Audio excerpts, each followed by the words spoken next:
To be educated, but I'm so frustrated. Hello to my loneliness. I guess that ignorance is bliss.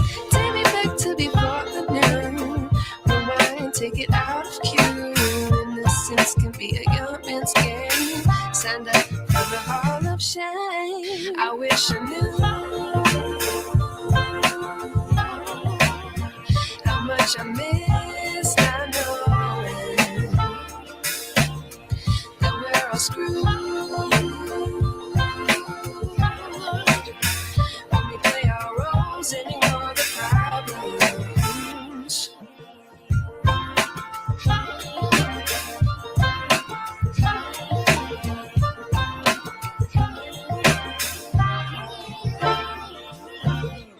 I like to be away in my patience. Stay up, I feel so outdated. How can we look the other way? Sun is out, but the sky is gray.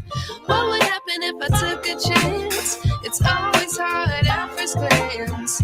I don't wanna, but I know I gotta do it. The truth is hard to swallow, I think I'll chew it.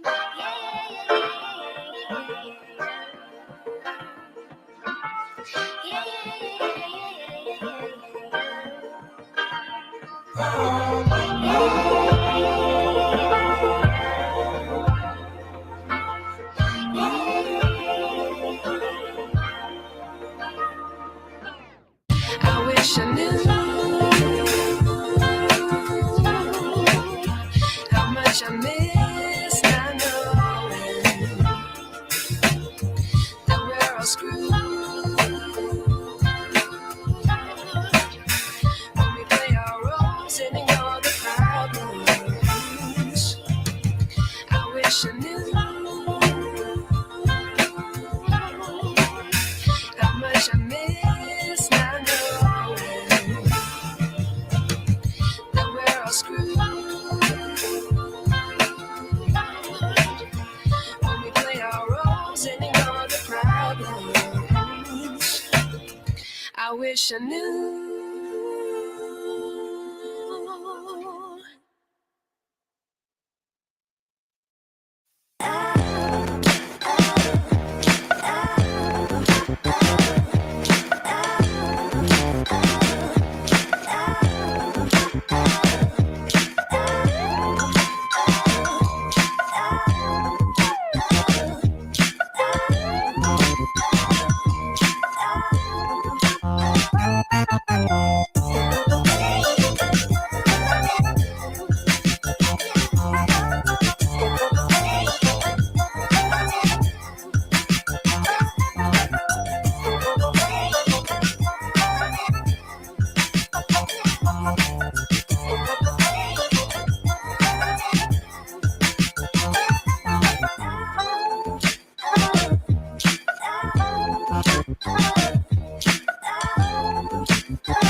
9 o'clock this morning, and I told myself last month that I would do this, so I'm doing it right now. I told myself last month what I would do is I would go out and buy some groceries, spend some money, give somebody cash for their food stamps and stuff, and then I would go out and buy them food. And so here I am, out buying them food. I bought them food.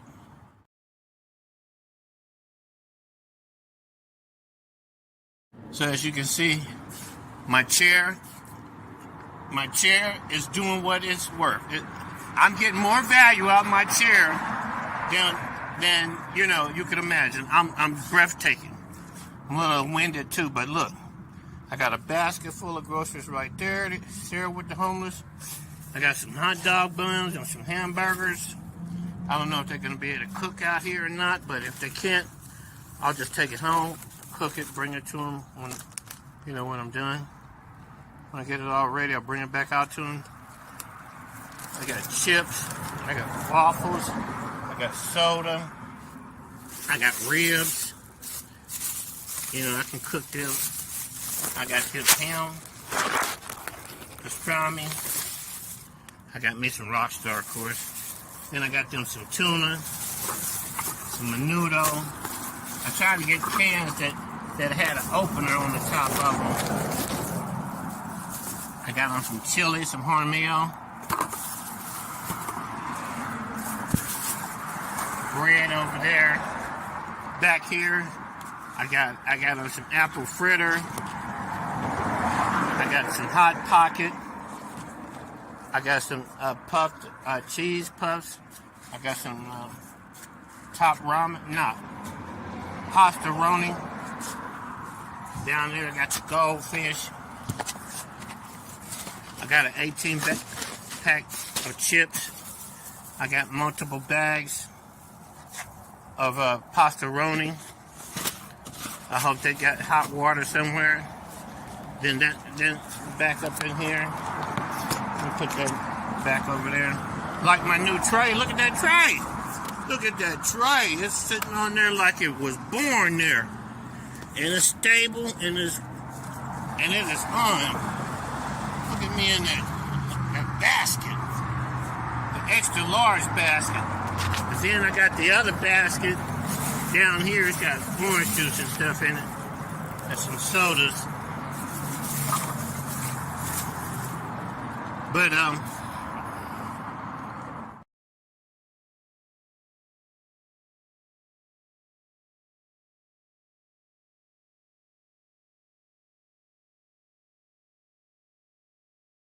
yeah, I just wanted to stop so that I could record all of what I have here. Now I'm gonna go over and I'm gonna open these bags up, and whatever they can't use, I'll keep and fix it for them. Bring it out to them done when I can. Okay, let's go.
Wow.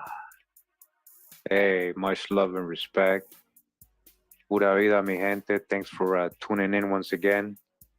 All right. This is part three of the series, The Real Slave Trade. Today we're going to show another source where they got slaves for the American colonies, all the way back into the very beginning, early 1500s, up to the 17, even 1800s. And that is Asia. We're talking about a trans-Pacific slave trade, a real historic one. And yes, this affected many of the original peoples of Southeast Asia and the Indian subcontinent.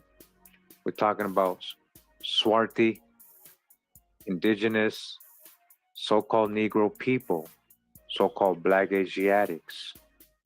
A little known slave trade. This really wasn't taught to us in school.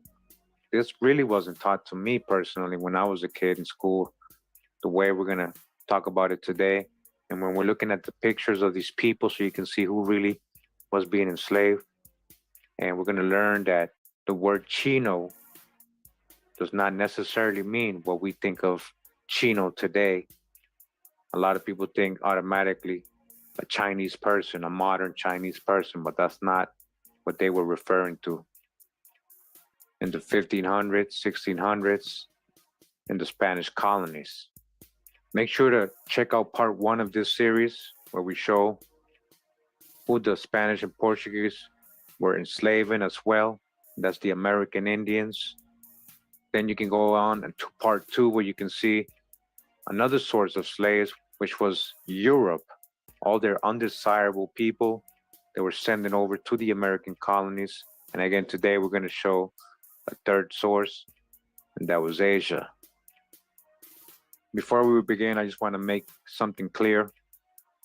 We're going to see a lot of pictures. A lot of people are going to see, well, those are people who came from out of Africa at some point, and that's conjecture.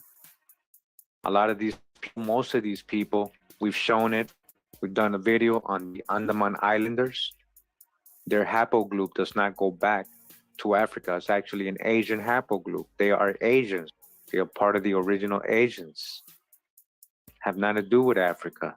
And that goes for most of the people we're going to see in the pictures today. The same people that were being enslaved by the Spanish and the Portuguese, Moors, Sephardic Jews, New Christians, Catholics. Yeah. So-called black on black. Yeah, that's what was going on in Asia. Let's get into it. Video real quick. We're going to show a couple of images here so we can break these spells, our prejudices, get a clear perspective of what really happened, when we're talking about Asians, right? And them being brought over here, during colonial times. Who exactly were they bringing? Negroes were all over the world. So-called Negroes were all over the world, right? And, learning about, the Black Europeans, so-called Black Indians, things they never told us. We're a little bit more open, now and acceptable of certain things. I know there's still a lot of people out there that are, prejudiced and, just want to label people tags and then call people Asian or Mongol or anything like that, But what I want to show today, a part of history also that they never tell us about, that really doesn't get mentioned in school or anything like that, even though a lot of us know about the indentured servants and things like that that were brought over to the Caribbean, Mexico, California, South America, back in colonial times, all the way to like the 1800s, even 1900s still happening, actually, I would say, Moluccas, indigenous people, the Moluccas, as they're called, Moluccas people, again, from Southeast Asia. All right, so real quick, so we can get a clear perspective of what I'm talking about. So what I just showed you is the Moluccas people, or the Maluku Islands, the Maluku Island people, right? This is in Indonesia. All right, let me just back up so you guys can see where we are. Right on top of Australia. Papua New Guinea is right here. We got the Philippines over here. Borneo, All right, we're gonna see a lot of pictures from there. Malaysia, Sumatra, Java, Jakarta, capital, Javanese, Timor. We're gonna see people from all these places today. We're gonna see a lot of pictures. A lot of them, I couldn't determine what island they're from, but they're from all these areas. The Ambon people, as you guys can see, Ambon, study them. Very melanated people. We're gonna get into the Philippines a lot. Look how it says here, Negroes. So I'm gonna show you guys a lot of pictures from a lot of the indigenous population in these places. So many islands here, a lot of places, a lot of people they never showed us. Coming from Asia, this is Borneo. Let's see Borneans. Over here is Thailand, Cambodia, Vietnam. So again, the Maluku Islands, we're gonna see a lot of pictures from the Maluku Islands and all these areas around here. Even up here, look, North Maluku, this is all connected. When you see Malakus or Malukas, that's what they're talking about. Just want to show you guys also, there's so many islands out here. As it keeps going, see the Solomon Islands over here, Samoa. You got Fiji. We're going to see a lot of pictures from Fiji, the Fijians, Samoa, right? Islands. You got the Marshall Islands. All these have people, melanated people. Micronesians, the Micronesian Islands, Polynesians, all right? Guam. All these are so-called Negro people, as they would be classified in America as so-called Negro. And these are the Chinos we're about to read. These are the Chinos they were bringing across the Pacific, bringing them over to the colonies, the Spanish colonies in America. So these are from the Maluku Islands. This is right here, this couple, or Moluccas, and as they're called too. All right, get a great look, as you guys can see. These are not Africans. All right, now take a look at this. Over here in the left, we got an indigenous elder from the island of Papua New Guinea, Southeast Asia, South Pacific, and very much resembling the phenotype of LeBron James. These are the indigenous people of the Papua New Guinea area. And I'm going to show you guys today that these are the people that we're calling Chinos. A lot of these so-called Chinos were people from Papua New Guinea. This is actually the one I found on the internet, and I changed it up a little bit, but this is what I found on the internet, so somebody else had made the connection. Not saying that LeBron is from Papua New Guinea, but he does have a similar look. And want to show some old statues here. We're going to show a couple of them. And as you guys can see, just to compare, this is an afro they're depicting. You see the phenotype and you see the afro, right? Talking about the original people. And this is an Ainu woman from Japan. This is, again, old pictures. I colorized. I found this very old picture here from the 1800s. I colorized it. This is what we got. And it said Ainu woman. Another statue here, as you guys can see. Compare the hair of these Buddhas.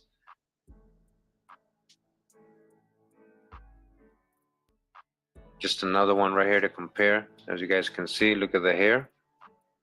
You see? We got another one right here.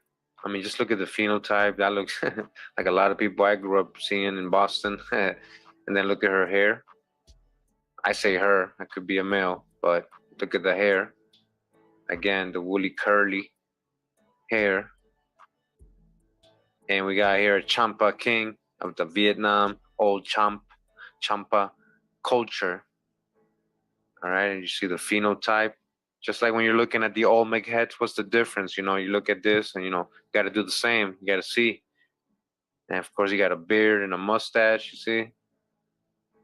These are the people that the Sephardic, Moorish, Jewish pirates were enslaving and snatching up, buying, selling, trading all over this area right here. We're going to talk about India too, this whole area.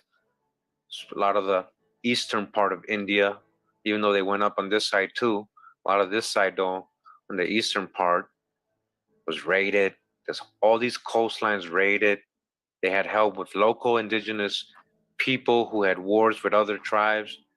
They were already enslaving other nations and tribes on their own before the Portuguese there got, but the Portuguese and Sephardic Spanish Jews, they went really crazy with it. Remember, these are so-called black folks too, enslaving other so-called black folks. As shout out to Con Drop, as Con Drop says, more on more war. Okay, so I really want to emphasize this. I know a lot of people, when they watch these videos, a lot of people, they haven't taken the journey. We've been here 5 years. We've already debunked the out of Africa theories. Those are theories, not facts.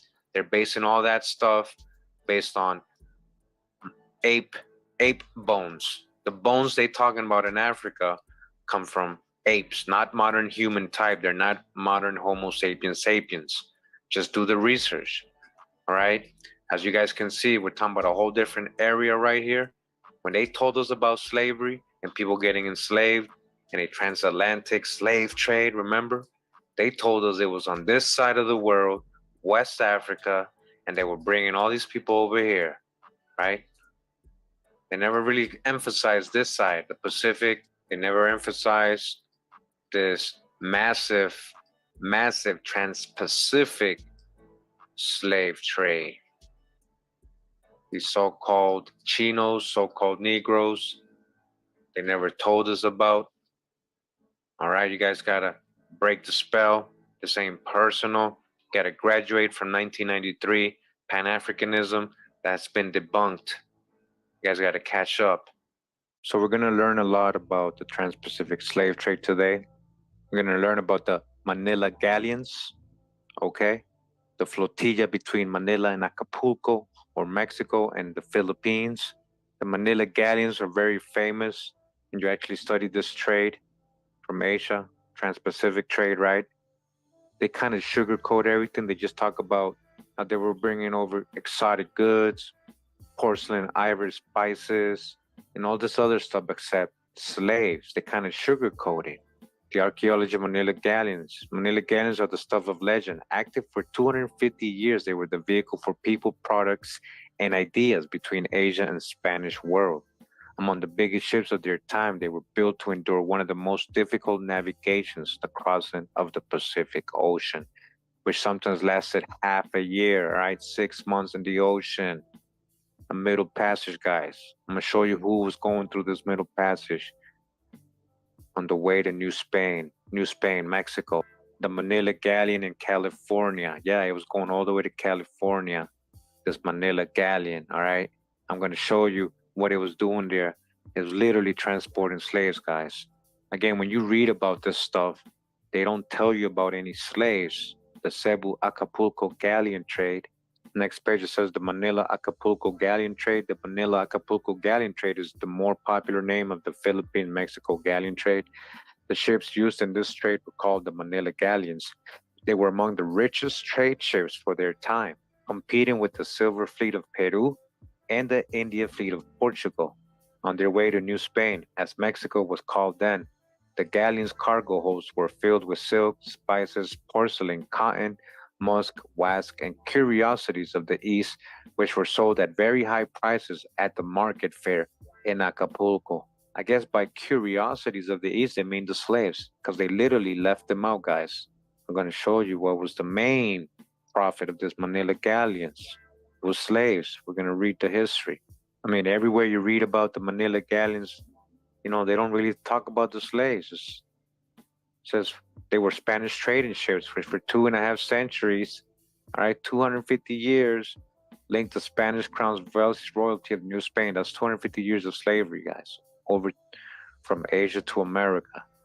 With her Asian territories collectively known as the Spanish East Indies across the Pacific Ocean, the ships made 1 or 2 round-trip voyages per year between the ports of Acapulco and Manila. The name of the galleon changed to reflect the city that the ship sailed from.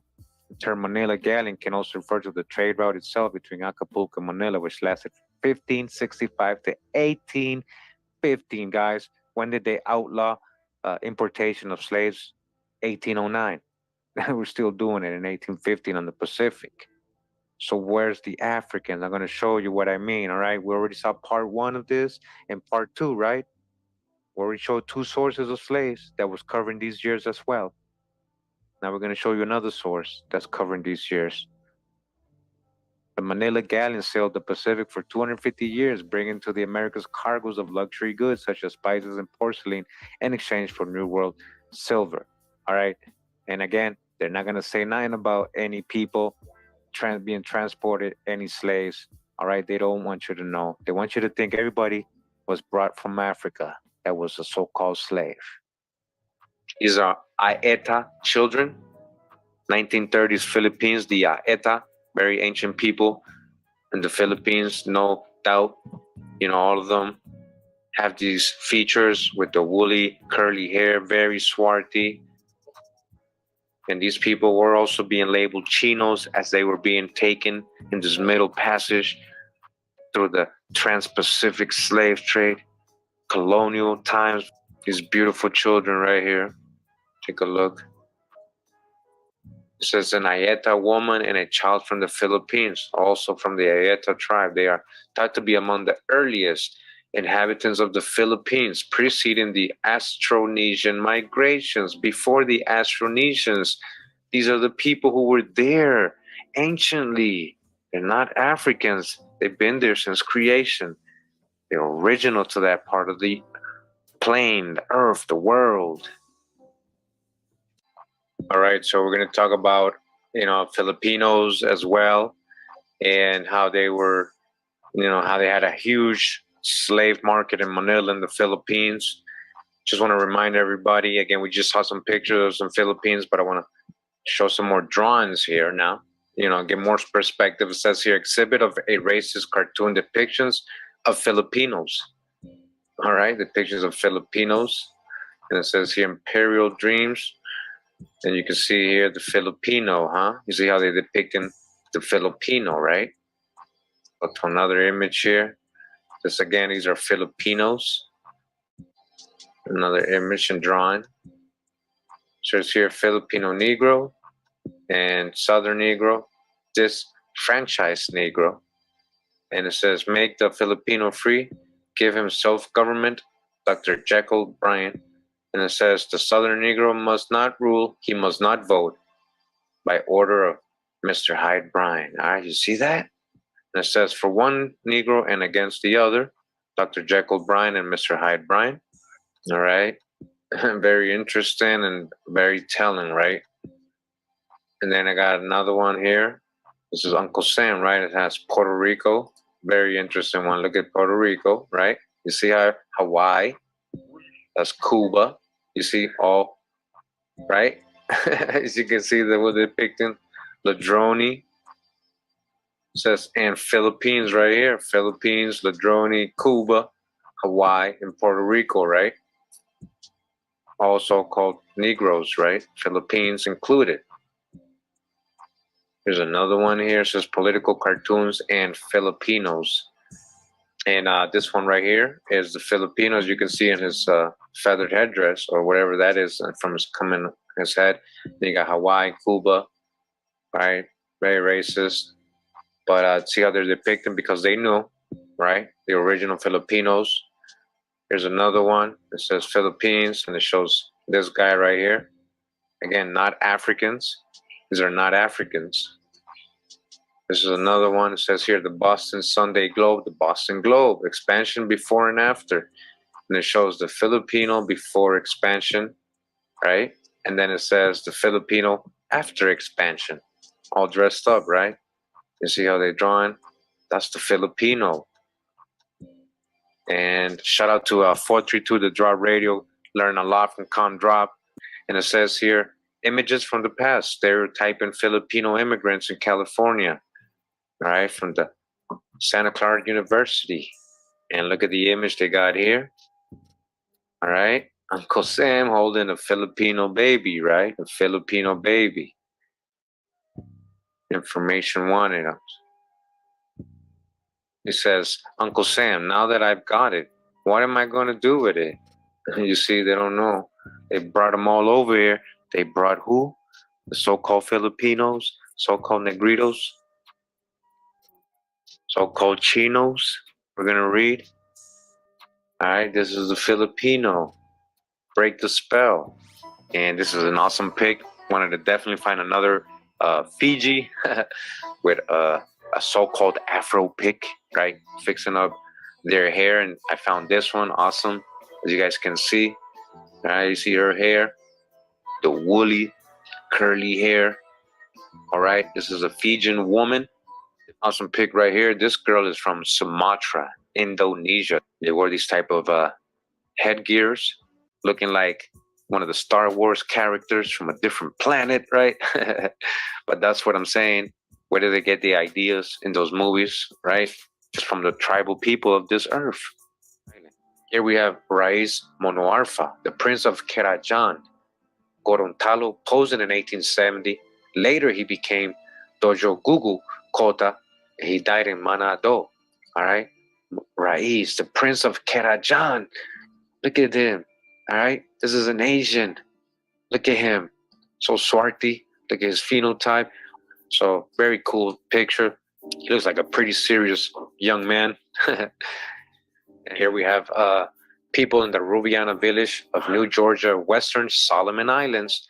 Solomon Islanders, right? Again, Solomon Islanders, indigenous Solomon Islanders, so-called Negroes.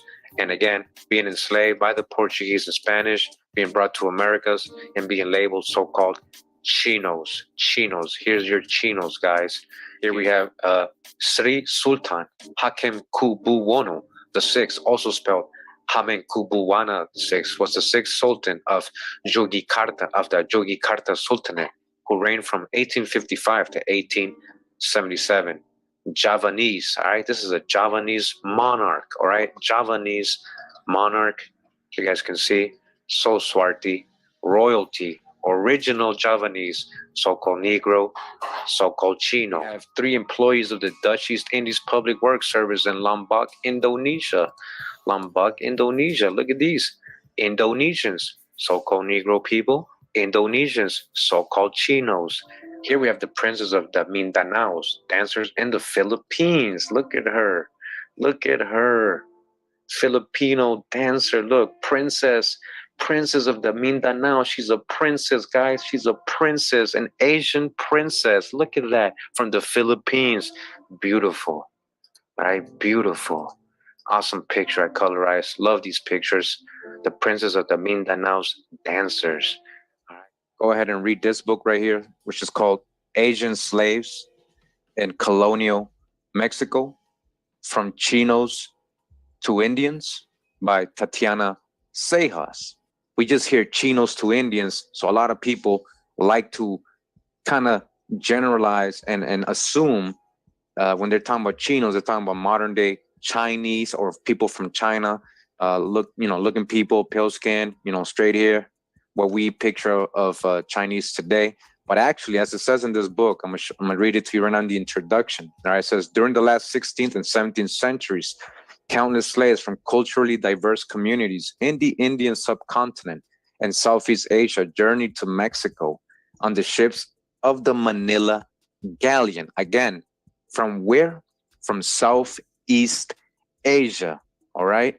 Southeast Asia and the Indian subcontinent and Southeast Asia, all right? Not from China. They're not bringing these people from China or Mongolia, all right? Not China or Mongolia. They're coming from the Indian subcontinent and Southeast Asia. Now that we understand, the book is telling us these people were coming from the Indian subcontinent and Southeast Asia, not China, not Korea, not all those places up there, not Mongolia, Southeast Asia people, okay? So get that in your heads right now. So-called Chinos, again, from Southeast Asia and the Indian subcontinent. So this is the type of people we're gonna go over it today. So hope you guys enjoyed the video. With these images, I colorized some of them, and just so we can get a clear perspective. This is another picture of Buddha right here, as you can see. Another statue, I'm sorry, of Buddha. All right, again, ancient, Asia, right? Ancient Asia. Now, right here, we got 2 South Indian women and a girl. All right. So again, remember the book said they were coming from the Indian subcontinent, Hindus, right? They were bringing them over here during colonial times. And then we got this brother right here. He's a tribal man from New Caledonia, right? New Caledonia. This is in Southeast Asia, just like the book just told us that they were calling Chinos. And what did the book say? In that book, we're going to read it. Now, this image I thought was very, it says here, why are slanted eyes only associated with Asian people, right? So again, kill the prejudices. Just because somebody has so-called slanted eyes or Asian eyes doesn't mean, they're Mongols or Chinese, all right? And the left, we got a Dinka girl. She's from Africa. The Dinkas, that's what they look like. On the right here, we got a Khoisan girl, one of the original people in Africa. The Khoisans are one of the oldest people in Africa. And they'll tell you they didn't originate there. They came from somewhere else up in the north. I would say, in my research, and I hope to do a future video on the Khoisan, I believe they were coming from the Caucasus, Caucasian area, the original Caucasians that went down into eventually Africa. But, for now, let's leave it as my opinion, right? So don't worry, you know how I work. Eventually, I'm going to have the sources. We're going to try to go ahead and unlock that mystery. But I just wanted to make that clear. These are two Africans right here. As you can see, the one on the right, very light skinned, the one on the left, very dark. Even though they got the slanted eyes, they look kind of like each other, but you see the different shades, right? Even in Africa, right? Even in Africa. This is a Tamil girl from Ceylon, Sri Lanka. Again, remember that book told us that they were bringing these people and labeling them Indians, these Chinos, so-called Chinos from Southeast Asia and the Indian subcontinent. This is a Tamil girl. Right here, we got also other people from Sri Lanka, indigenous Sri Lankan people. All right, again, Southeast Asian, Indian subcontinent, Southern Indian men, southern part of Hindustan, as it was called before, today known as India. And that's an indigenous person from India. All right, so real quick, as you guys see here, it says Flores. This is the Flores Islands. And the Flores Island people, I'm going to show you this again, Indonesia. Let's go to a picture of the Flores Islands people real quick. It says here, Flores Islands, Indonesia, portrait of a woman with water holder on head, Leloba Larantuka, East, Nusa Tenggara, 1928. All right, so take a really good look here. As you guys can see, so-called Negro people, right? This is indigenous people of that island. First, this is a Filipino. It says here, Abago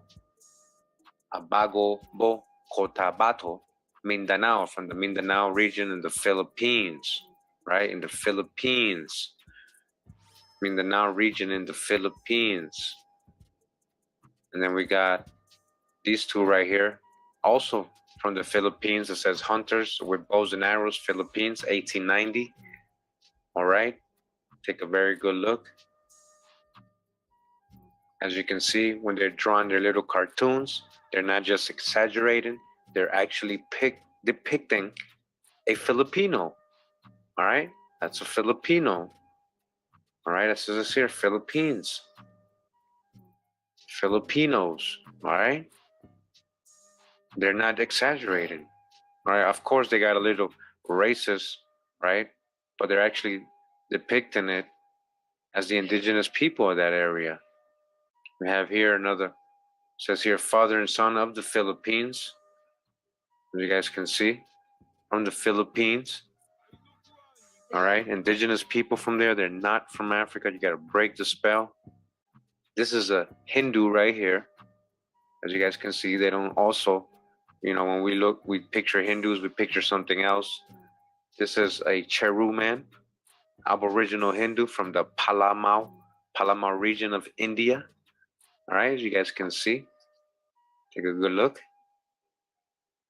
And then we got an Indian coolie girl in 1897, Trinidad and Tobago, as you guys can see. All right, she's from India, but she's in South America. They were brought over there. Okay. And then we got from India, the Panijan region of India, We got her and her people, which says here is in the picture pre-Dravidian, before the Dravidians got to India. Her people were already there, anciently already. This is a Fijian from the Fiji Islands. This is a family from Papua New Guinea. It's of bad quality. It was very small, but I found it, I colorized it, made it a little bigger. And this is what you get, Papua New Guinea. It says here, 1930s photo of a Naga warrior, Philippines. And they actually do mean Naga. There is a place, Naga, in the Philippines. All right, this is an actual indigenous person from that area. I was able to find this and colorize it, and this is what we got. These are Sinhalese, not Senegalese, Sinhalese women. All right, Sinhalese women, again, remember, Southeast Asia, the Indian subcontinent is where they were bringing these so-called Asians from, not from China. We're just getting started. This is another Sinhalese man. All right, another Sinhalese man. These are Asians. As you can see, his beard. Okay, here we go. We got Sinhalese so-called devil dancers, it says here. That's, according to, foreigners labeling them that. All right. So Sinhalese so-called devil dancers, as you can see. All right. Again, none of these people trace back to Africa. You got to break that out of Africa, spell. This is a Sinhalese woman as well. This is, again, a Sinhalese woman. All right. Right, what we're looking at right now, these are Sentinelese men. Just Google Sentinelese, you'll see where they're located. Southeast Asia. Again, these people do not trace back. They don't trace back to Africa. You got to break that spell. I know it's hard, but these people do not trace back to Africa. All right, if you just got here, a lot of people's been requesting me to read this book for all these years. Right? Curimeo, please read this. Asian slaves in colonial Mexico. They turned Chinese people into Indians. They were labeling Chinese. Well, that was not so accurate. They just termed these people Chinos. All right, let's go back to the introduction again real quick. And I just want to read again. During the late 16th and 17th centuries, countless slaves from culturally diverse communities in the Indian subcontinent. Again, from what? From culturally diverse, very diverse. They didn't all look the same. Diverse communities in the Indian subcontinent in Southeast Asia journeyed to Mexico on the ships of the Manila galleon. On arrival in Mexico, slave owners and Spanish officials grouped them together, overlooked social and linguistic differences, and categorized them all as Chinos, right? These people ain't Chinese though. So you thought Chinos meant Chinese, right? It doesn't. It didn't back in 1600s Mexico or 1500s. It didn't. It says here 1940 Fiji warriors and a victim. They carrying a victim supposedly. Look at that. That's a crazy picture if that's real. Really crazy. Right? As you can see what these people look like. All right. Fijians. It says Moluccas or Moluccas from the Maluku Islands. I showed you guys earlier what that was, as you guys can see. All right, let me zoom in a little bit. Look at his hair, his woolly, his what they call Mexico Chino type hair. All right, and very swarthy individuals. It says here 1946, Indian bride and groom wearing ornate headdresses posing together on their wedding day. Okay, you see? A Hindu couple. I can't see her, but you can see him. All right, look at that. Look at his headdress. Nice. Says here, portrait of a groupman of Loloda Bay. Okay, again, this is all in the Indonesian Java area, Javanese, Indonesian, Papua New Guinea, South Pacific Island, Loloda Bay. Says here, a bride shown her wedding adornment. Tanimbar, Maluku, Indonesia. You see, Indonesia. All right. Showing her wedding adornment. Right here it says a Notch girl, Madras, India. All right. A Hindu girl, you see? All right. Now, you know, I've seen this phenotype, this look in the Americas, North America. And when we're talking about those videos of the Maya and the Nagas and all that, just, just picture all that. So you see, so you're going to see familiar faces a lot of the time here. And that's what I'm trying to point out. They never show us these type of Asians. And when they're talking about they're bringing so-called Chinos, remember, just told us all these different people with social and linguistic differences. They grouped them together and called them all Chinos. This is a royal person from Indonesia, it says here. All right. Royal person from Indonesia. And of course, Swarti as well. Swarti individual. This is a Sholaga man, 1909 from India, a Hindu. All right. From India. You see that? Very Swarti, coarse, curly, coarse hair. His people would be labeled Chinos in the 1600s, 1500s going into Mexico. This is a portrait of another Sinhalese girl. Says wearing ornaments in the 1880s. Look at that. All right. These are Polynesians. All right. Indigenous Polynesians. Look how they look. They don't look the same, right? But they're the same people. They're in the same tribe. But remember what we saw earlier with the Dinka and the Khoisan. Those are Africans, right? They look more Asian than this Polynesian girl who's not African. Tell me that's not true. All right. We have some people from Papua New Guinea, some men here from Papua New Guinea. And we've seen a lot of phenotypes from Papua New Guinea. One of the major phenotypes that is common that we kind of see is that LeBron James look. These are Fiji. They call them cannibals. So these were people who they had brought to the U.S. This Barnum Circus, Barnum and Bailey had them parading them around in his circus. And they're from the Fiji Islands. And as you can see, right, in their coarse hair, here's your Chinos. Here's your Chinos, they turn into Indians. Right here, we have a Fijian with a native comb, as it says here. He got a comb, he got to pick out his afro. He got to pick an afro pick, right? Again, the book told us they were bringing Southeast Asians and Indian subcontinent people over to Mexico. Now, we know a lot of those people also end up in the Caribbean as indentured servants, So again, we had two middle passages, all right? One was mainly coming from Europe and the other one was mainly coming from Southeast Asia, not from Africa, guys. You guys got to break that spell. You got to do the research. This is real history. All right, you can actually trace the ships and everything these people came on, just like the Black Europeans and the white Europeans that came as indentured servants. And now we have, I believe, some more Fijians. I'm fortunate to get the answer, but these are Asians, Southeast Asians. Again, none of these people trace back to Africa. Break the spell. None of these people trace back. The haplogroups are Asian in origin. They're not from Africa. Do the research. These are some more Fijians. Just wanted to show you guys. Look at their afros. The Fijians had a lot of, they rocked the afros a lot, the Fijians. All right, as you can see, look at that. Look at that, perfect. It's all nice and round.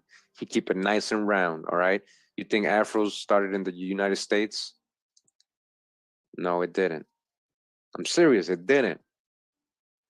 And Fijian, I know a lot of people know this image. And again, none of these people trace back to Africa. Break the spell. These people actually grow a lot of hair and beard. They actually grow a lot of hair. They do grow hair.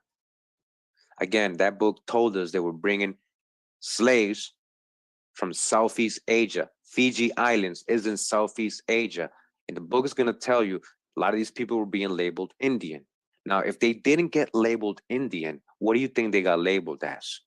So-called Negroes, grouped in as Negroes, right?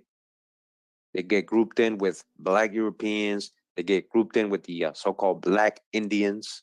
And then everybody forgets who's who after all the mixture. This is an indentured servant coolie girl in the Caribbean. She's in the Caribbean. She's Hindu. This is a Hindu, right? This is a Hindu. And she's in the Caribbean. Asian slaves in colonial Mexico, from Chinos to Indians, from Tatiana Cejas. Now that we just went over all those images, we're going to understand now when she's talking about these so-called Chinos. She's going to explain the areas and the regions they were taking these so-called Chinos from, that they were bringing to Mexico. Again, Asian slaves in colonial Mexico, from Chinos to Indians, Miami University, Cambridge University Press. It says here in the introduction, during the late 16th and 17th centuries, countless slaves from culturally diverse communities in the Indian subcontinent and Southeast Asia journeyed to Mexico on the ships of the Manila galleon. Again, during the late 16th and 17th centuries. Again, I got to go over this step by step. A lot of people get confused. Even in part one, they're still resistant, not understanding what I'm saying. So let's learn what time period exactly when they're saying 16th and 17th centuries. What does that mean? It says here 16th century, right? The 16th century begins when? 1500s. 1500s. We're talking about the 1500s when they're talking about 16th century, not 1800s. Okay? Not recent. We're talking about 1500s. Who was the Spanish and the Portuguese in the 1500s? Remember from the past videos.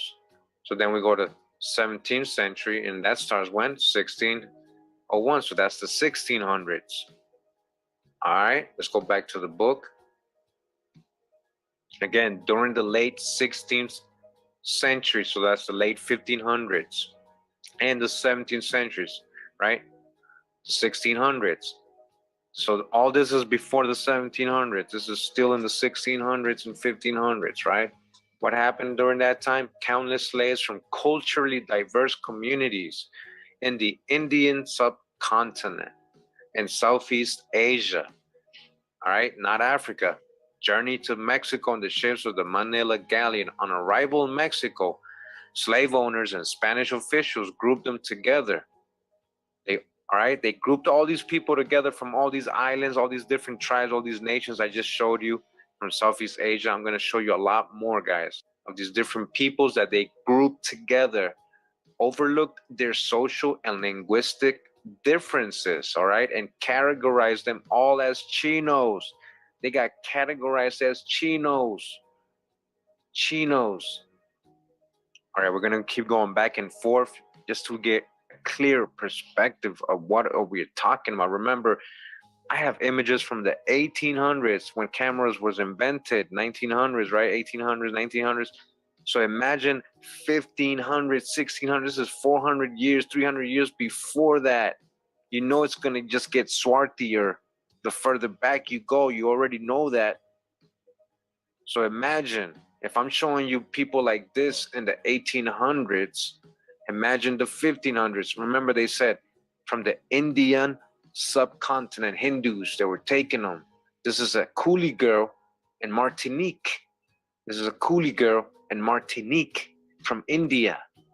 Right here we have a Southern Indian man. This is from a Hindu from India, Southern India, an ancient Naga descendant.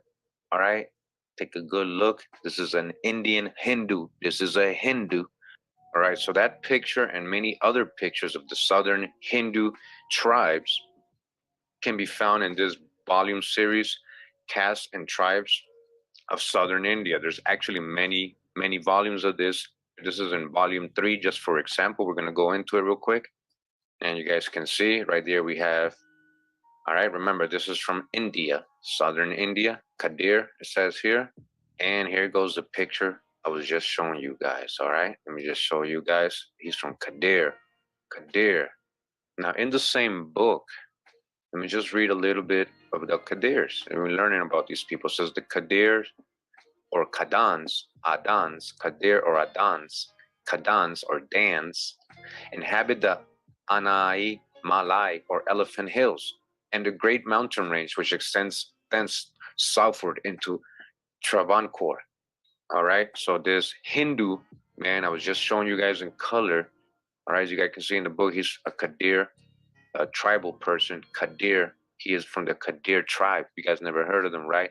This is a Hindu from the Kadir tribe, and he would have been called a Chino when he was brought to Mexico, 1600s, 1700s. Chino, a Hindu, he got the Chino hair from the Kadir tribe.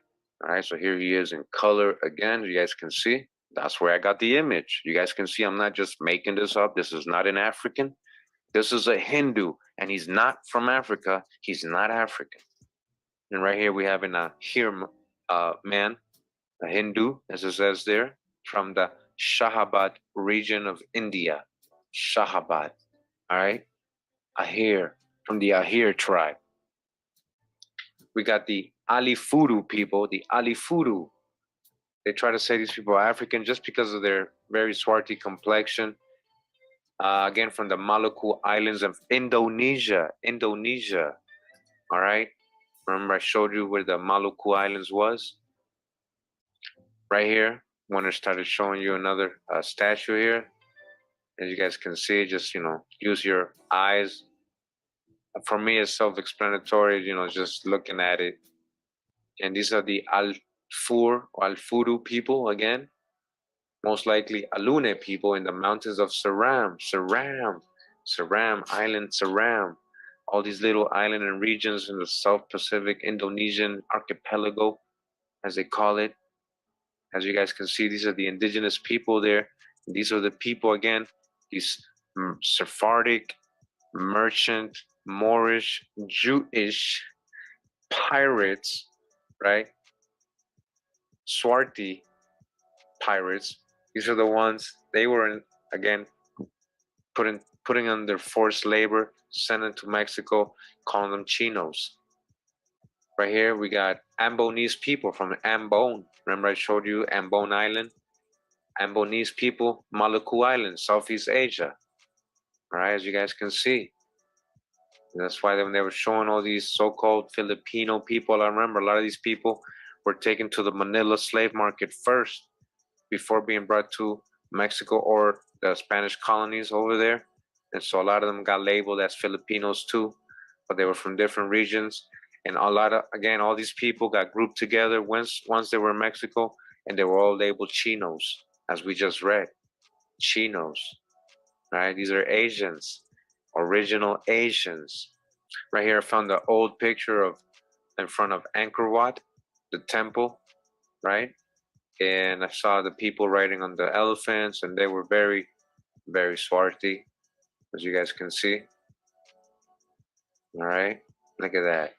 The ancient people of Angkor Wat still repping, riding the elephants. Some ancient Nagas still there. Right here we have a Bagobo Cotabato Mindao Philippine man.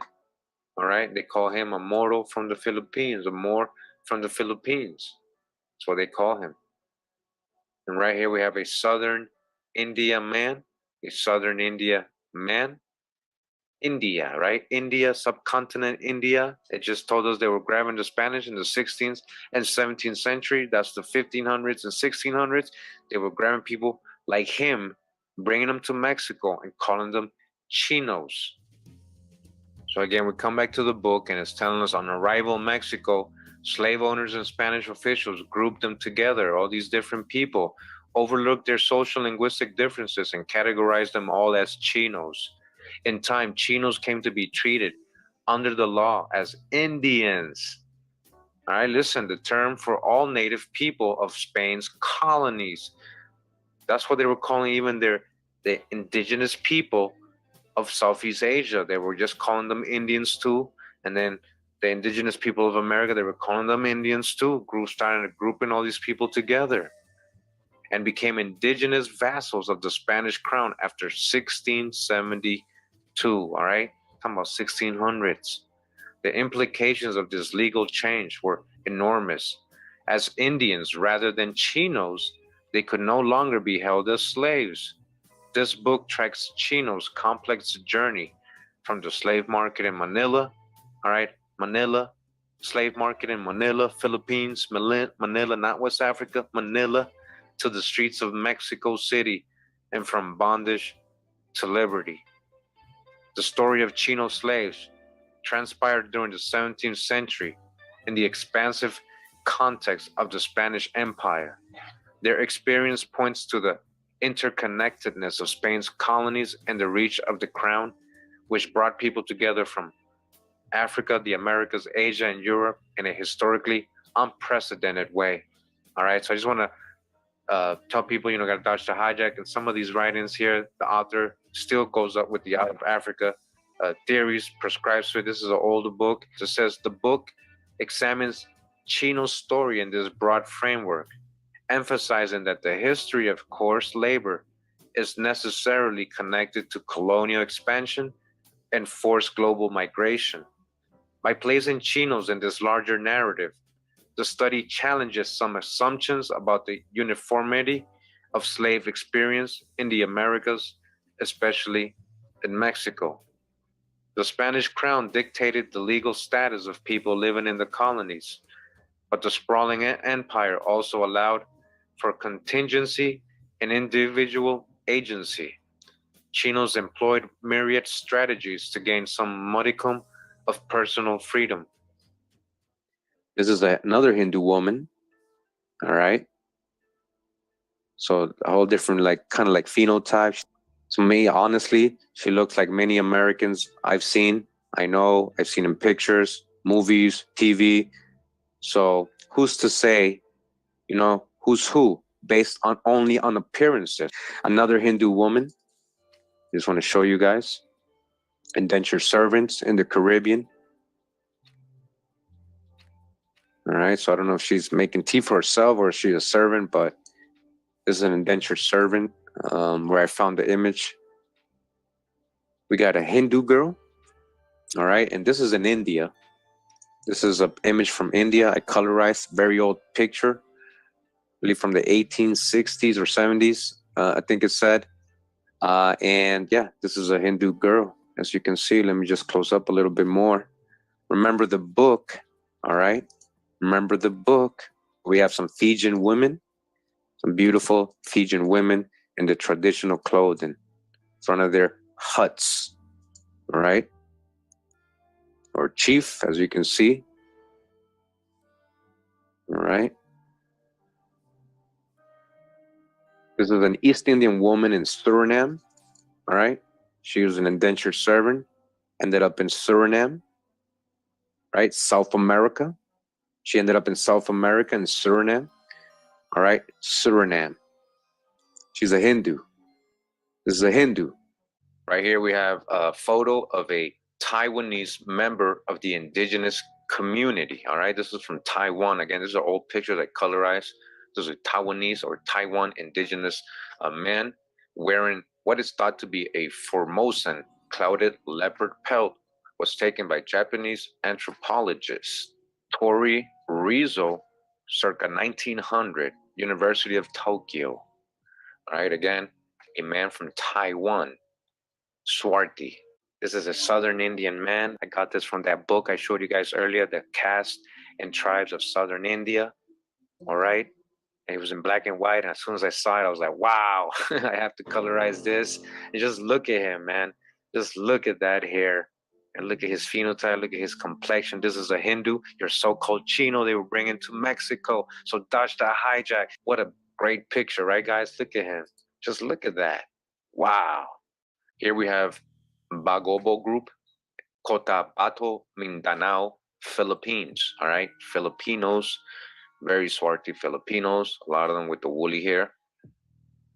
Got another Bagobo warrior from Mindanao, Philippines. all right, from the Philippines. As you guys can see, his woolly, curly hair, all right, very swarthy complexion, Filipino. Right here, we're in Bali for a Balinese festival. A Balinese festival, these are Bali indigenous people from Bali. As you can see how they look, all right, a Balinese festival. This is an old picture. Right here, we have a Batak family, circa 1870. Batak. Real quick, Batak people, Filipinos, right? The Batak are one of about 140 indigenous peoples, 140, and just in the Philippines alone. They are located in the northeastern portions of Palawan, a relatively large island in the southwest archipelago. Since ancient times, the Batak have inhabited a series of river valleys along the coastlines of what is today Puerto Princesa City. All right, since ancient times, the Batak people of the Philippines, this is them right here, as you guys can see. All right, here they are right here. Exact same picture in Wikipedia. These are the Batak people of the Philippines. Again, these are not Africans. They've been there since ancient times, since the beginning. All right, it's conjecture to say they are from Africa just because they look like this. It says Batak woman in Sumatra, but she's in Sumatra. All right, so she maybe was taken there. It says resting on a notch log, which serves as a ladder to her house. Okay, a Batak woman. All right, you see what she looks like, right? Again, Asians, so-called black Asians. Right here, we have a picture of some boys from North Sumatra, all right? Southeast Asia, North Sumatra, the Sumatra Island, right? North Sumatra. Do you see? What do you see here? Swarthy little boys, so-called Negroes, right? So we go back to the book, Asian Slaves in Colonial Mexico from Chinos to Indians.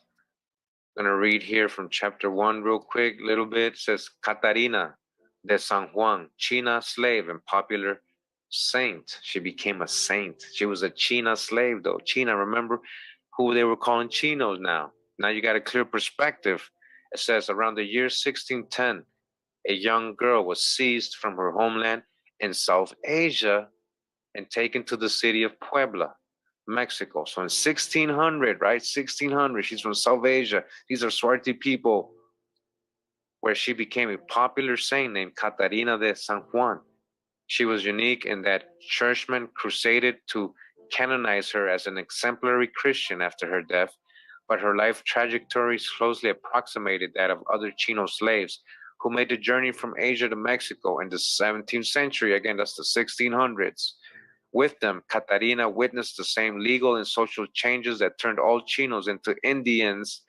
Catarina's experience makes concretely visible the human toll of the trans-Pacific slave trade, at the same time illustrating how individuals took part in the transformation of slavery. Catarina's story is now Mexican folklore. The known outline of Catarina's life is that Portuguese slavers took her from the western coast of India. All right, she's Hindu. Katarina's Hindu. We saw the Hindus, what they look like. We saw some of the coolie girls, right? She's a Hindu. And who took her? Portuguese slavers, these merchants, Sephardic Moorish people. They took her from the west coast of India on a trading voyage that went around the subcontinent across the Bay of Bengal through the Straits of Malacca, the Malacca Islands, right? And up South China Sea to Manila in the Philippines. That's the slave market where they finally sold her at the market. This was the first leg of a forced journey that continued on the ship of the Manila Galleon, which carried Catarina across the Pacific to the port of Acapulco in Mexico, right? Acapulco in 1619. Look at that year. Same year they were bringing the what? The 20 odd, so-called odd Negroes to Virginia. Remember? Virginia. They were grabbing them from the exact opposite side, Veracruz, Mexico. So who knows if that was some Chinos they were actually grabbing too. Some Chinos they had grabbed from, across the country, because Mexico wasn't the final stop for a lot of these so-called Chinos. You guys got to understand, from there, they would be sent to other colonies, the Caribbean, South America, possibly even North America. The seas and oceans behind her, Catarina was then made to walk along a difficult terrain called the China Road, Via de China, to Mexico City, and then on to Puebla, where she lived for the remainder of her life. Catarina's survival and success were closely tied to her ability to garner support from various patrons. Her first were a Portuguese merchant. Like I said, merchant. There you go. Portuguese merchants. Who's the merchants? You guys already know if you've been following me. And his wife, who purchased Catarina. These are so-called Negro people too. These Portuguese merchants and his wife, and who purchased Catarina to be their domestic servant. In this position, Catarina had some freedom to run errands and wander the streets of the growing city. So she was witnessed the construction of the city's famous cathedral that was consecrated in 1649. Encouraged by her masters, Catarina also attended Mass in her daily outings, finding a spiritual home in the temple of the Jesuit College in Puebla. The Jesuit College. When her masters died, having granted her liberty and their wills, all right, so she was freed, Catarina was left free but penniless, which forced her to work as a domestic servant of a neighborhood priest. Soon after, Catarina sought to take personal vows of chastity, poverty, and obedience as lay religious woman, Beata, but the said priest dissuaded her from this pursuit and instead pressed her into marriage. As a result, Catarina had to wait until she was widowed to lead the religious life she so desired. When Catarina died in 1688, she was a beloved, popular saint, grieved by the residents of Puebla, where she is still remembered today. They even have a statue of her. They show it in this book. All right, so she became a saint, but this China, right, Hindu, all right, Swarti Hindu, this Hindu woman. This is another coolie woman from the West Indies, in the West Indies, I mean, as you can see, very beautiful, nice jewelry. Look at her nose ring. A lot of history and tradition, you know, things that they never teach us. They don't show us these people. They never showed me this stuff in elementary school or anywhere in school. They just told us. We read a little bit about that part of history. I kind of remember, you know, indenture servitude to the Indians. They brought them over in the 18. No, you know, there's a deeper history before the 1800s. The Spaniards, the Sephardic Jews and the Moors and the pirates.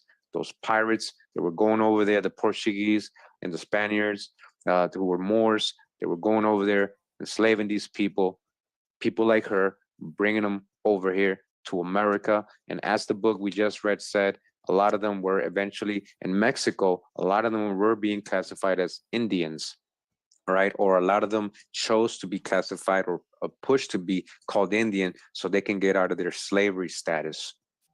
This is another East Indian woman. She's from Martinique, all right? She ended up in Martinique. So they ended up all over the Caribbean, a lot of them. This is a coolie woman from Trinidad. Look at her.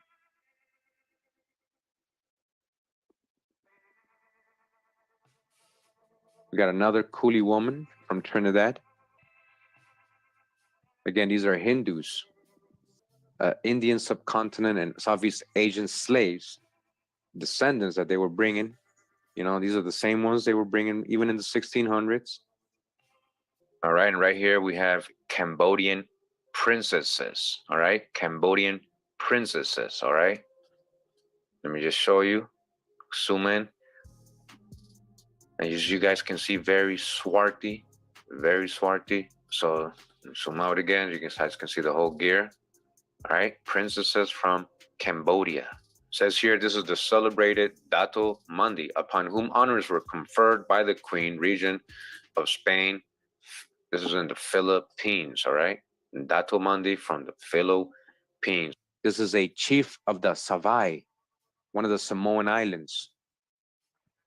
The Savai Island, all right? Samoan, original Samoans, Novo Caledonia. So this is from New Caledonia. Again, Southeast Asians. Southeast Asians. That's where the book said they were bringing the slaves from. This is what a Southeast Asian looked like, especially, listen, especially 1500s, 1600s. All right. This is a picture from the 1800s. So imagine.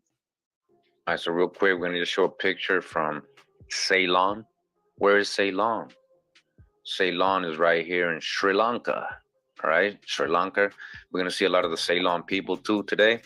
Original people of Sri Lanka, as you guys can see where it is, right under India. All right. All right. So these are Ceylonese girls from Sri Lanka. All right. From Sri Lanka, as you guys can see. Again, these are not Africans. I know it's hard for a lot of you to let go of that, and you guys take this so personal every time I say this. And if you're new again to my channel, this is the first video you're watching, or you're new to the channel, you've only been here a couple videos, we've already debunked the out of Africa theories. Those are theories. Everything and everyone did not come out of Africa. You guys gotta really get that in your head. All right. Melanated people all over the earth, all over the world. Take a good look. These are the Ceylonese indigenous women. All right. Again, remember these pictures are from the 1800s. So imagine what they look like in the 1500s and 1600s when Spain and Portuguese merchants, pirates, Sephardic, Jewish, Moorish pirates were taking these people to the Americas. These are children from Papua New Guinea. All right. To the type. And there's other different types we're going to see in Papua New Guinea, but these are children from Papua New Guinea. Look at this one. Cutie, he's smiling. He's having a fun day with the picture, at least. I don't look like the rest of them are. They got forced. He's looking at somebody else, so they're trying to distract him, make him smile. He probably didn't want to be there either. But look at these beautiful children with their tribal gear. Right here, we have some more children. This time it's in Bali again. We're in Bali, Balinese children in an ancient temple here from their ancestors, chilling in front of the temple of their ancestors right here. Some Balinese, Bali children. Now it says here, interesting part says Ramos' definition of the term Chino reflects a unique understanding of the Trans-Pacific slave trade and the origins of some of these people. All right, the origins. He wrote in these parts, natives of India are called Chinos, all right? Hindus were being called Chinos, like I was telling you. They all come from the Orient by way of the Philippines, brought by the Portuguese, all right? The Portuguese, who's these Portuguese? Portuguese Jews, all right? This explanation strongly implies that most Chinos were slaves taken by Portuguese traders from South and Southeast Asia to the Spanish colony in the Philippine Islands, where they then boarded the Manila galleon bound for Mexico. Ramos knew about the workings of the trade from Catarina, who spoke to him at length about her experience. She testified that Portuguese slavers worked in the Indian Ocean world, and that the mechanisms of the Portuguese trading system reached the Spanish Philippines. These details about the trafficking networks which crisscrossed the Indian Ocean to the China Sea and Pacific Ocean were generally unknown to other people in Mexico. With this account, Ramos sought to clarify some of the contemporary confusion regarding the origin of Chinos, who were generally thought of as people born on the other side of the Pacific Ocean. The term Chino generally referred to individuals who traveled on the Nao de China, another name for the Manila galleon. That's what they were called, Chinos, because they came on the Nao de China. That was the name of the boat, the Manila galleon. They were people from the Orient who came to stay or simply passed through. Like I said, not all of them stayed in Mexico. They were just passing through from there. They brought them to other colonies. All right, these Chinos, these so-called Swarthy Asians, so-called Negro Swarthy Asians, they brought them to other colonies. Ramos does describe an important distinction. There were Chinos who were slaves, and there were also Chinos, generally natives of the Philippines, who were free immigrants, itinerant traders or sailors. All Chinos traveled to Mexico on the same ships of the Manila galleon. The slaves, like Catarina, generally stayed whereas free Chinos had more mobility. The presence in Mexico of free immigrants from the Philippines added further complexity to questions regarding where Chinos came from and who they were. Ramos makes several comments about countrymen from the Philippines who lived in Puebla. According to Spanish law, these native people were indigenous vassals. According to Spanish law, what? They became what? Indigenous vassals, just like the natives of Mexico. They were Indians who owed tribute to the crown in exchange for certain rights and protections. In Mexico, the natives of the Philippines were called Filipinos, Indian Chinos, referring to their legal status as indigenous vassals, as well as simply Chinos. This confusing nomenclature caused some problems in Mexico, as free natives of the Philippines were sometimes confused with Chino slaves and treated as such. Didn't matter. For the most part, however, their presence in Mexico encouraged officials to conceive of all Chinos as free Indians. Kind of what they look like originally, the pictures, before I colorized them. Says here, Guyana indentured servant, from whence they left, paying homage to the indentured servants of 1834-1920. So remember, the book that people wanted me to read is actually talking about Hindu people and Asians, right, from the 1500s to the 1600s, so way before the 1800s. And I'm talking about this book right here that we're going to read in another video. But before we read this book, I wanted to break some prejudices. Again, I know I'm being repetitive, but there's a reason as to why I want to show you these pictures and these people first, so we can picture when we're reading that book who they were talking about. All right, who were they talking about? This is a Fiji man. Again, they rock the froze. Fiji tribal man. Look, West Indian coolies, Jamaica. West Indian coolies. So how do you know you don't have coolie or Hindu in you? You don't think none of these people ever mixed with other people? I'm sure they eventually did. The motto of Jamaica, out of many, one people, right? It wasn't just Indians, wasn't just Black Europeans, it wasn't, or just Mongols, as you want to call them, but Hindus and Southeast Asians as they were bringing over there since colonial times, not just from the 1800s. They want you to believe it was only from the 1800s. So remember, Katarina, we just read earlier, Katarina, the girl who was taken as a baby, she was Hindu. All right, she was Hindu. This is another Hindu girl, a coolie girl in Georgetown. Demerara, Georgetown, is that Guyana, Georgetown? Yep, Georgetown, South America. Another coolie, a Hindu. All right, as you guys can see, with her traditional clothing on and her jewelry and everything. They love to wear jewelry, on their nose and everything. They're always rocking it. Some more coolie women in Trinidad. All right, they're in Trinidad, again, Hindus that were brought over as indentured servants. Right here we have a Cotabato man, again, from the Philippines, Mindanao, Philippines. All right, he is referred to as a Moro from the Philippines, or a Moor from the Philippines. Literally, like when I was looking for these pictures, that's what they were classifying these people as, Moros from the Philippines. Moors from the Philippines. Right here, we have a Dayak warrior. This is a postcard, British North Borneo. All right, Borneo, the island of Borneo. Okay, the island of Borneo. All right, so it's going to bring us over to Borneo right now. Where is Borneo? Not too far, it's right here. This big island, this pretty big island. You see all the towns and everything. Can you imagine all the tribal people just in this island alone? So again, we have a young man here, a Dayak warrior from the Dayak tribe in Borneo.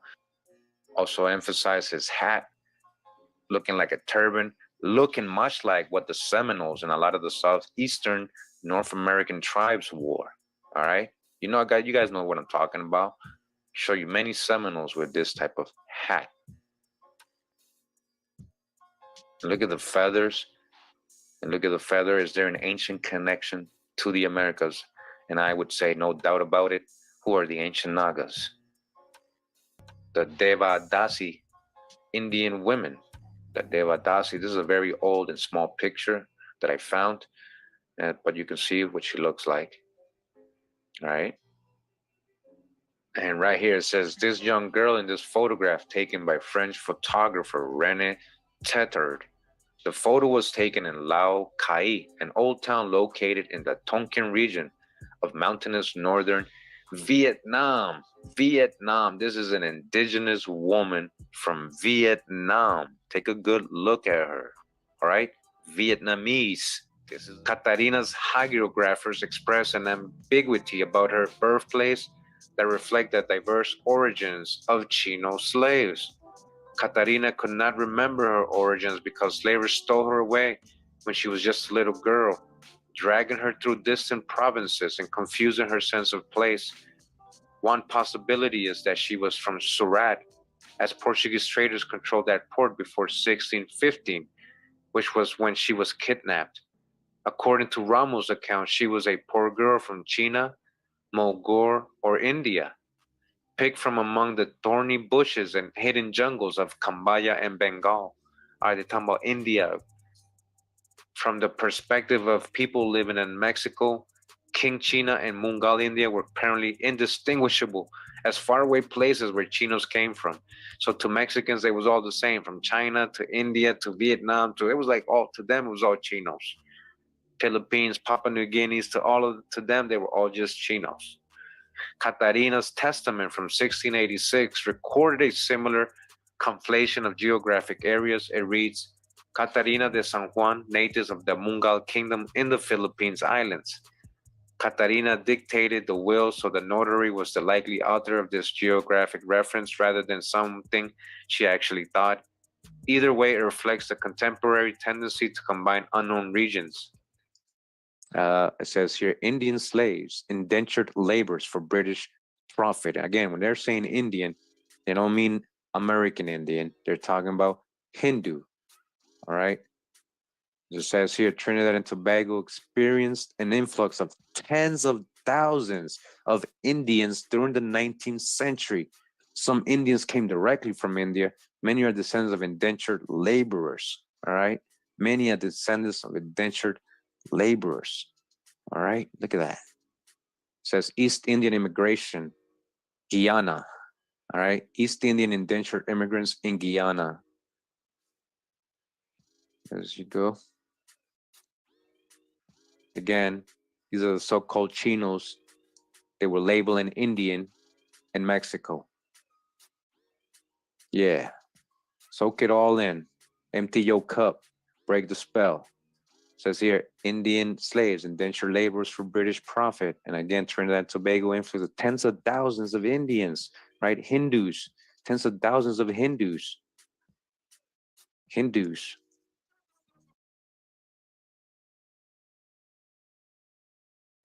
Some more coolies, some more coolies in the West Indies. All right. You see, so-called black people, so-called Negro. All right. And I thought this was cool. Some images of Buddha's statues and everything, or in other, as you can see, it's all over the place. Who's the original Asians? When we're talking about bringing Chinos over here in the 1500s and 1600s. Remember, the book told us they were coming from the Indian subcontinent. From the Indian subcontinent. Look at these murals right here. Oh, look at this statue. They try to wipe off, look at that. They try to scrape off the complexion. Look at this as well. Wow, look at that. Almost look like the Ethiopian and Russian icons, right? And then you got the Buddha. Some more images right here, as you can see. And as you can see, it's all over the place. They know who the original people are. They they make the pottery and the ceramic statues themselves. They know why they depict this guy so dark skinned. Here goes, I don't know if that's Buddha or another Indian subcontinent mural, so-called black person. All right, another one right here. And as you can see, if you can see the diversity, look at the diversity. Look at his complexion. He's a little greener. He's a little greener. I don't know if that's just from fading, but as you can see, he's lighter. There's light-skinned people out here, and there's dark-skinned people together. Look at this. Isn't this cool? Wow. Tibetan Buddha with conical hat. There's some more murals right here, as you can see. So-called black people with different shades, so-called Negroes, different shades. These are the things they'll never show you in school. It says, these are Polynesians. It says, why do Polynesians look so different today? Hey, I didn't write that, all right? Why do Polynesians look so different today? These are Polynesians. These people look more so-called African than the actual Khoisan, who are one of the oldest Africans. Just something for you to think about. And these people do not trace back to Africa. The difficulty of identifying Catarina's birthplace points to a broader methodological problem for the study of Chino slaves. Slave deeds only rarely specify the individual's origin. One example is a slave named Antonio de Silva, who was identified as a Creole from Goa.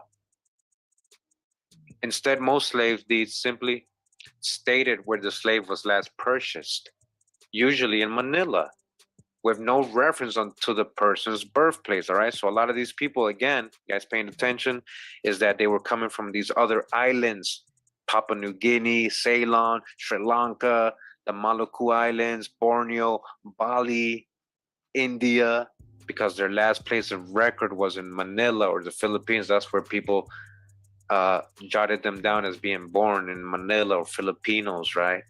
Our understanding of Chino slaves' varied origins is therefore obscured by the surviving documentation, which suggests that many of them were from Manila, which they weren't. The hagiographies about Catarina are all the more important than for what they tell us about people's different paths to the Manila slave market.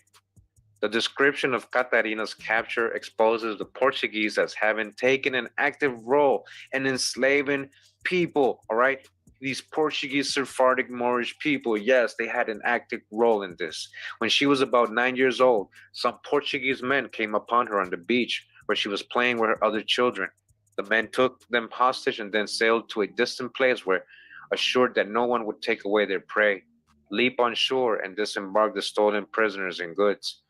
Based on her own experience, it is understandable that Catarina thought that all the Portuguese in Asia sailed the seas and lands in the condemnable pirating of goods and people.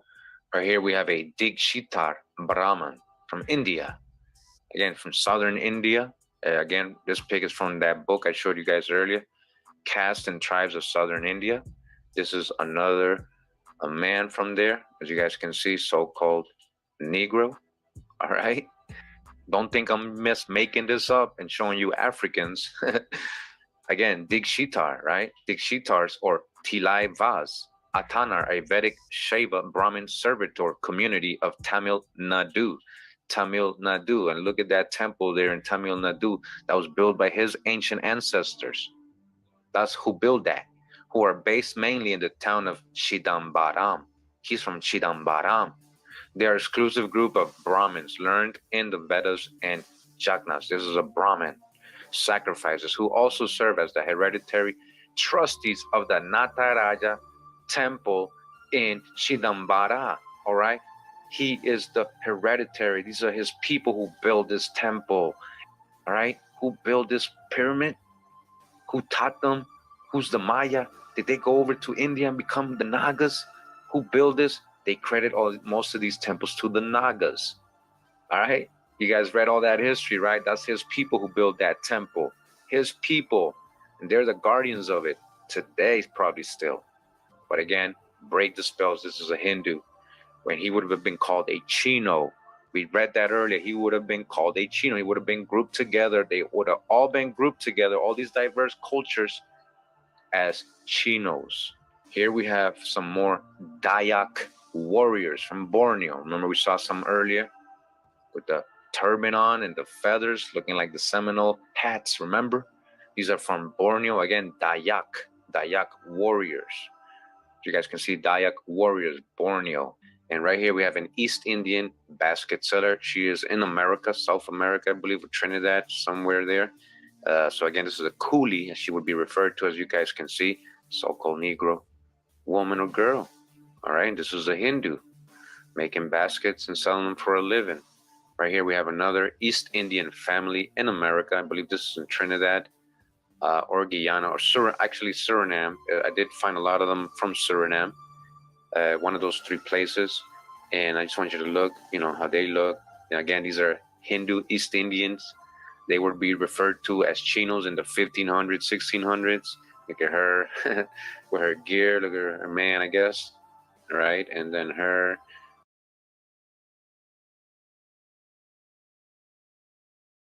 Here we have another East Indian woman. This is from Trinidad. All right, from Trinidad and Tobago. Take a good look at her. This was an old and very small picture, so I had to fix it up a little bit and make it bigger so it looks a little pixelated. But look at her earring coming out her nose. The picture's not too good. And right here we have some more East Indians or Hindus, aka coolies, and this is in Guyana, in South America. Guyana, South America. These are East Indians in Guyana. East Indians in Guyana. Again, these people would have been called chinos back in the 1500s, 1600s when they were bringing them in from Manila. Right here we have a father and son from the Tanimbar region of the Maluku Islands in Indonesia. All right, father and son, and he got a turban on. We got some more Fijis here from 1881. The Viti Levu Highlands, the Fiji Islands, indigenous people from there, so-called Negro. And again, these are not from Africa. They don't descend from Africa just because they look like this. You guys got to stop that and stop giving opinions and believing everything they told you in school without doing proper research or proper genealogy. Another Fiji Islander, as you guys can see. Sometimes they rock their hair like that too. But you can see a descendant of the ancient Fiji people right here. Right here we have another Fiji island native. Again, these are old pics I colorized, so these are very old. Just look at how he's rocking his hair. Like I told you guys, that was part of their culture. That was part of their culture. Right here we have some Fiji island women dressed up. Again, these are women from the Fiji Islands, all right? So-called Negro women. Some more Fiji Islanders. Okay, colorized. These are very old pictures. I was able to find. Look at his hair, how he's rocking it perfect. Look at him. He got it styled up like spikes and stuff. Like, nice. I told you, this is part of their culture. Another Fiji man here. All right, let me zoom in with his staff or horn or instrument or weapon. I don't know. I haven't done the research. Look at his hair, how he styled it. Nice. And these are feathers, I believe, coming up. Some feathers. All right, rocking the feathers. What does that tell you? Where's the connection to Amaruka? Another Fiji man. It says here, Fiji warrior. They get creative on their own and make their own jewelry and everything. All right, look at his phenotype and his hair. Again, from Fiji Islands. These are the people they were grabbing from the Southeast Asia, Indian subcontinent, as we read earlier. And they were grouping together as chinos, classifying them as chinos, and eventually many as Indians. This is another Fiji woman. All right, take a good look. Again, these are colorized pictures we found, old pictures from archived websites. And this is a Fiji woman. We have some more Fijian men working as laborers. This is in 1884 in the Rua province. All right, laborers, Fijian men, laborers. Take a good look at them, how they look, right? Look at that. Ancient people of Fiji. And right here we have a Hindu girl, right? A girl from India, right? An Indian, a Hindu. Look at her. So swarthy. She looks like a lot of the North American women I grew up seeing in Boston and everything. What is the difference? What is the connection here with the ancient Nagas and the Mayas? What is the connection with the Amarukans and the Nagas? Here we got a girl in Ceylon. Ceylon, Sri Lanka. Remember Sri Lanka, that's under India, so that's why she may look a little Hindu. She might also be from India and being brought to Ceylon as a servant, but this is what Ceylon people look like too. All right, so real quick, we return now to the book Asian Slaves in Colonial Mexico, from Chinos to Indians. Okay, you guys starting to understand who they're really talking about? Remember, we're talking about the 1500s and 1600s, Southeast Asia, Maluku Islands, the Philippines, India, Ceylon, Sri Lanka, Papua New Guinea. We're going to read a little bit of chapter 2 real quick. All right, it says here, chapter 2, the diversity and reach of the Manila slave market. The story of the people who journeyed from the Philippines to Mexico begins in 1565, 1500s, guys, when Miguel Lopez de Legazpi finally realized Spain's long-standing ambition of establishing a colony in Asia. Geronimo Pacheco, originally from the Eastern Islands and a native of Bengal, all right, this guy, a native of Bengal, he's Hindu, accompanied Legazpi on his founding voyage. So this guy's kind of helping the Portuguese, right? Pacheco had been made to travel from Bengal to Portugal and across the Atlantic to Mexico, where he was assigned the task of following the religious and people going to the Occidental islands. They needed an interpreter who was native of those islands, you see? So he was with them, this guy. His journey with Legazpi was a harbinger of what came afterwards. The forced migration of enslaved people from Asia to America, who crossed the Pacific Ocean in the service of European masters. The foundation of the Spanish Philippines gave rise to the Trans-Pacific slave trade. Trans-Pacific, it's not transatlantic. I think it was actually more from this side, especially early on of 1500s, 1600s, guys, that they were actually bringing these so-called other Negroes or so-called Indians. Remember, they were eventually becoming Indians. The slave trade began soon after conquest and with considerable controversy. In 1570, Don Martin Enriquez de Almanza, the viceroy of New Spain, ordered the return of 15 slaves who had recently arrived from the Philippines.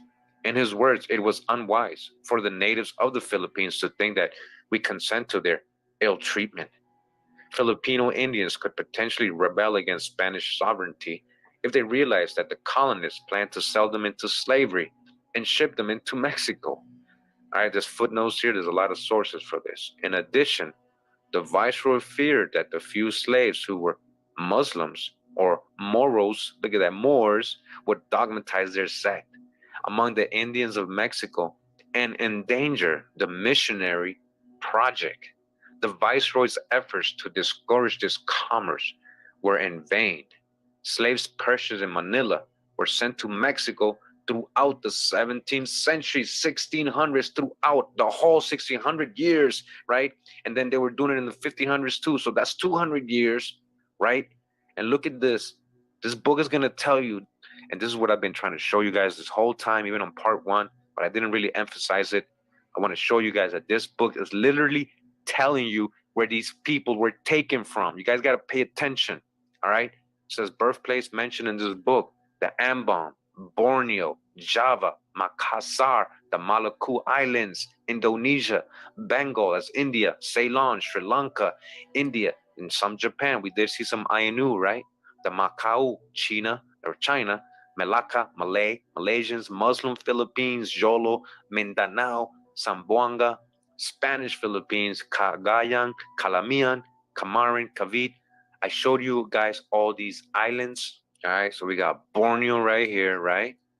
Maluku Islands. All right, here's Telek Ambon. The Ambon is the Maluku Islands, right? They just showed us Maluku, as you guys can see, Maluku Islands, right? This is where they were grabbing from, Sri Lanka, Ceylon, Borneo, Bali, Java down here, Java, Bali, all right, Sumba, Timor Island, Malaysia, right? Malaysia, Sumatra, Sri Lanka, and India, right? That's where they're grabbing these people from. They're not from up here. They're not all mostly Chinos or up here Koreans or anything like that, right? They were coming down here first, down here and grabbing people. These are all so-called Negro people, Negroes. Get it in your head, Negroes that they were bringing over to Mexico and the Americas and calling them Chinos. And eventually a lot of these people became classified as Indians or Indios over in America, becoming mixed and confused with the actual Indios or indigenous Indians of America. All right, so the book is clearly telling us where they're grabbing these people from. You guys got to pay attention to that. All right, these are all Negro people, black folks. And there's a map of what I just showed you. Borneo, Brunei, look at them, Philippines, Maluku Islands, Timor, Macau. These are just some of the regions they mentioned, but they were grabbing people from all over, even the white, where it says white regions here, all of that. I got pictures from all these places. Chino slave origins. Pay attention. Chino slave origins. These are not Chinos how we think Chinos. These are so-called Negroes. Chino slave origins. To think that Asians look a certain way and that the word Chino is supposed to look a certain way, maybe in modern times, but not in the 1500s and 1600s, all right? Again, Chino slave origins. These places right here that was filled with so-called Negro people they were bringing to the Americas. These weren't Africans, they were bringing these slave trades. They were coming from Asia, actually. A whole history that wasn't told to us in our school systems. Shame on you, teachers, for teaching wrong history if you're still doing it. Say something, speak up, change the curriculums, stop teaching lies to the children. And again, that figure of the map says Chino slave origins map prepared by Eric Johnson, numeric and spatial data services librarian, Miami University. They did the research. You guys got to understand, this is real history. This is a Southeast Asian woman as well. All right. Might be from Sumatra, Sri Lanka, not sure. I wasn't able to get a location, but she was very, very swarthy, so-called China, right? So-called China. Here we have Southeast Asians from Papua New Guinea. Either doing some fishing or going to fish, coming back from fishing, you know, in a boat. Not sure what they're doing, the picture, but as you guys can see, all right, woolly haired, swarthy complexions, so-called Negroes. Here we have a South Pacific Asian man, another one right here. Not sure the country, but yeah, I thought it was cool when I colorized it. I was like, yep, swarthy, so swarthy. Here we have South Pacific Asian women, some more. And these are some of the ones that I didn't know the regions, but we just knew they were from Asia. Again, they don't show us these type of people when we think of Asians. And to me, these are so-called Negro women. And these are your Chinas or Chinos. When they were enslaving them and bringing them to the Americas, that's what they were classifying them as. Here we have a South Pacific Asian man, another one. You guys can see, so swarthy. All right. I believe this is from the Philippines, if I remember correctly. Here we have a Tamil girl from India wearing an upper body tunic over a sari, 1912. All right. A Tamil girl from India. Take a good look at her. Tamil girl, a Hindu girl. Remember the story of Katarina? She was brought to Mexico. She was a Hindu. All right. What if she looked like her? Here we have another Tamil woman. All right. Tamil woman. Look at her jewelry, her headgear. Back up a little bit. She is definitely swarthy, what we say, copper colored. Tamil beauty, right? Tamil beauty, it says here, Tamil India.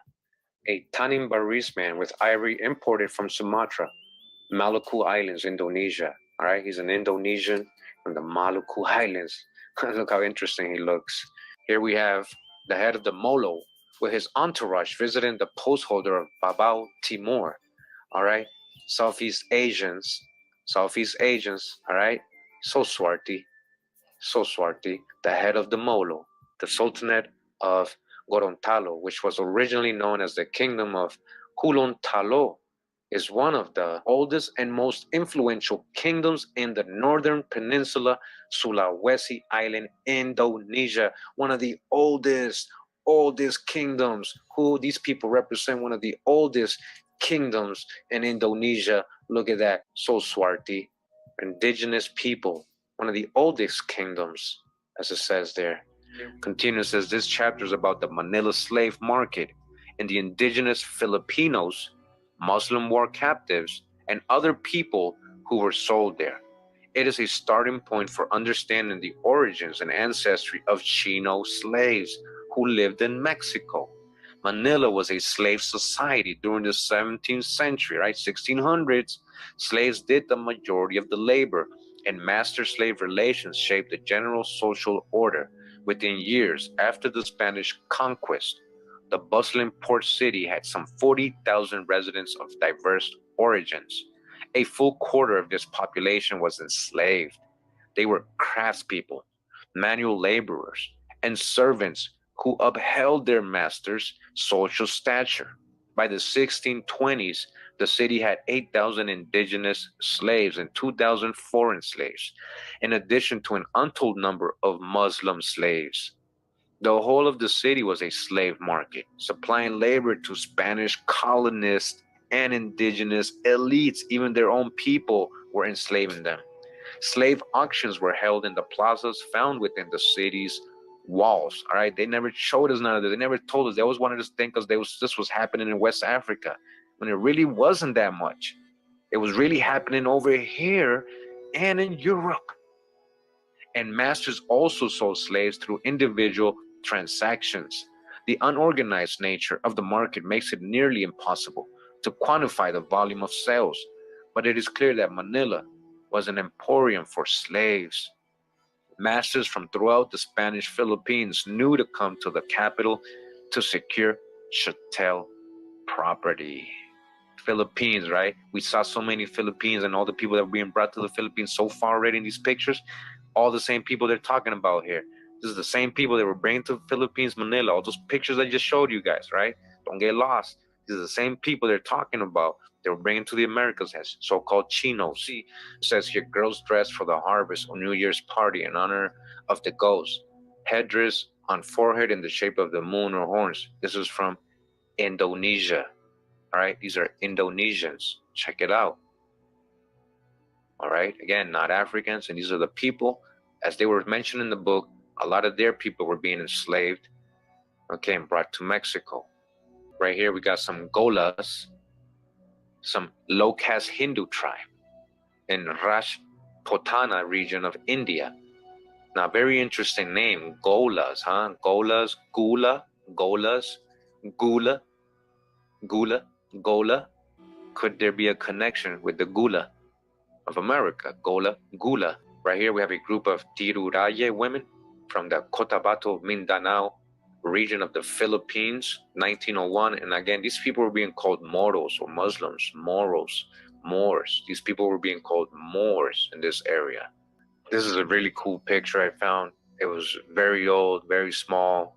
I, made it bigger, colorized it, fixed the pixelation a little bit, so I can look, so we can see what's going on in the picture. As you guys can see, it says here, headhunter from Papua New Guinea, Southeast Asia.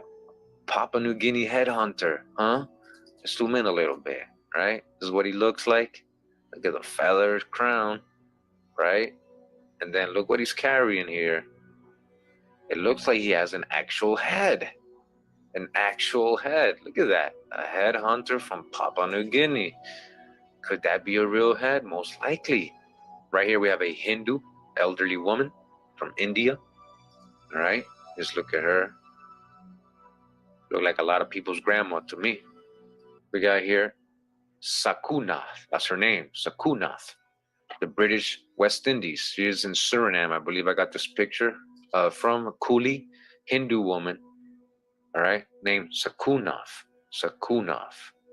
Says here we have a Hindu man and a child in Suriname, South America. He's blind, a blind Hindu beggar, I believe it says when I translated it, and a child. Again, this is in Suriname. These are Hindus, Indian people from Hindustan living in Suriname. Got another Hindu woman right here. I'm glad I was able to find a lot of these pictures so you guys can see when they're talking about they're bringing Hindus or Indian or people from Manila. And again, I'm reminded of Catarina's story we read earlier, how she was taken from India and she became a saint in Puebla, Mexico. All right, she was referred to as China, but she was from India. And again, another Hindu woman, young woman named Eunobia. Her name is Eunobia. She's in Suriname, South America. Okay, I want you guys to be real about this. Now, if you look at her, now you put her in Arawak clothing, you wouldn't be able to know. You'd say, yeah, that's an Arawak. That's for sure an Arawak. But this is a Hindu. Now, is there a connection with the Arawak Carib people in her? Maybe anciently. So my point is that we just got to leave things open. That it may not always be just American indigenous blood when we find people in South America that look like her. Another Hindu woman, as you guys can see here, very swarthy. All right, look at the gear.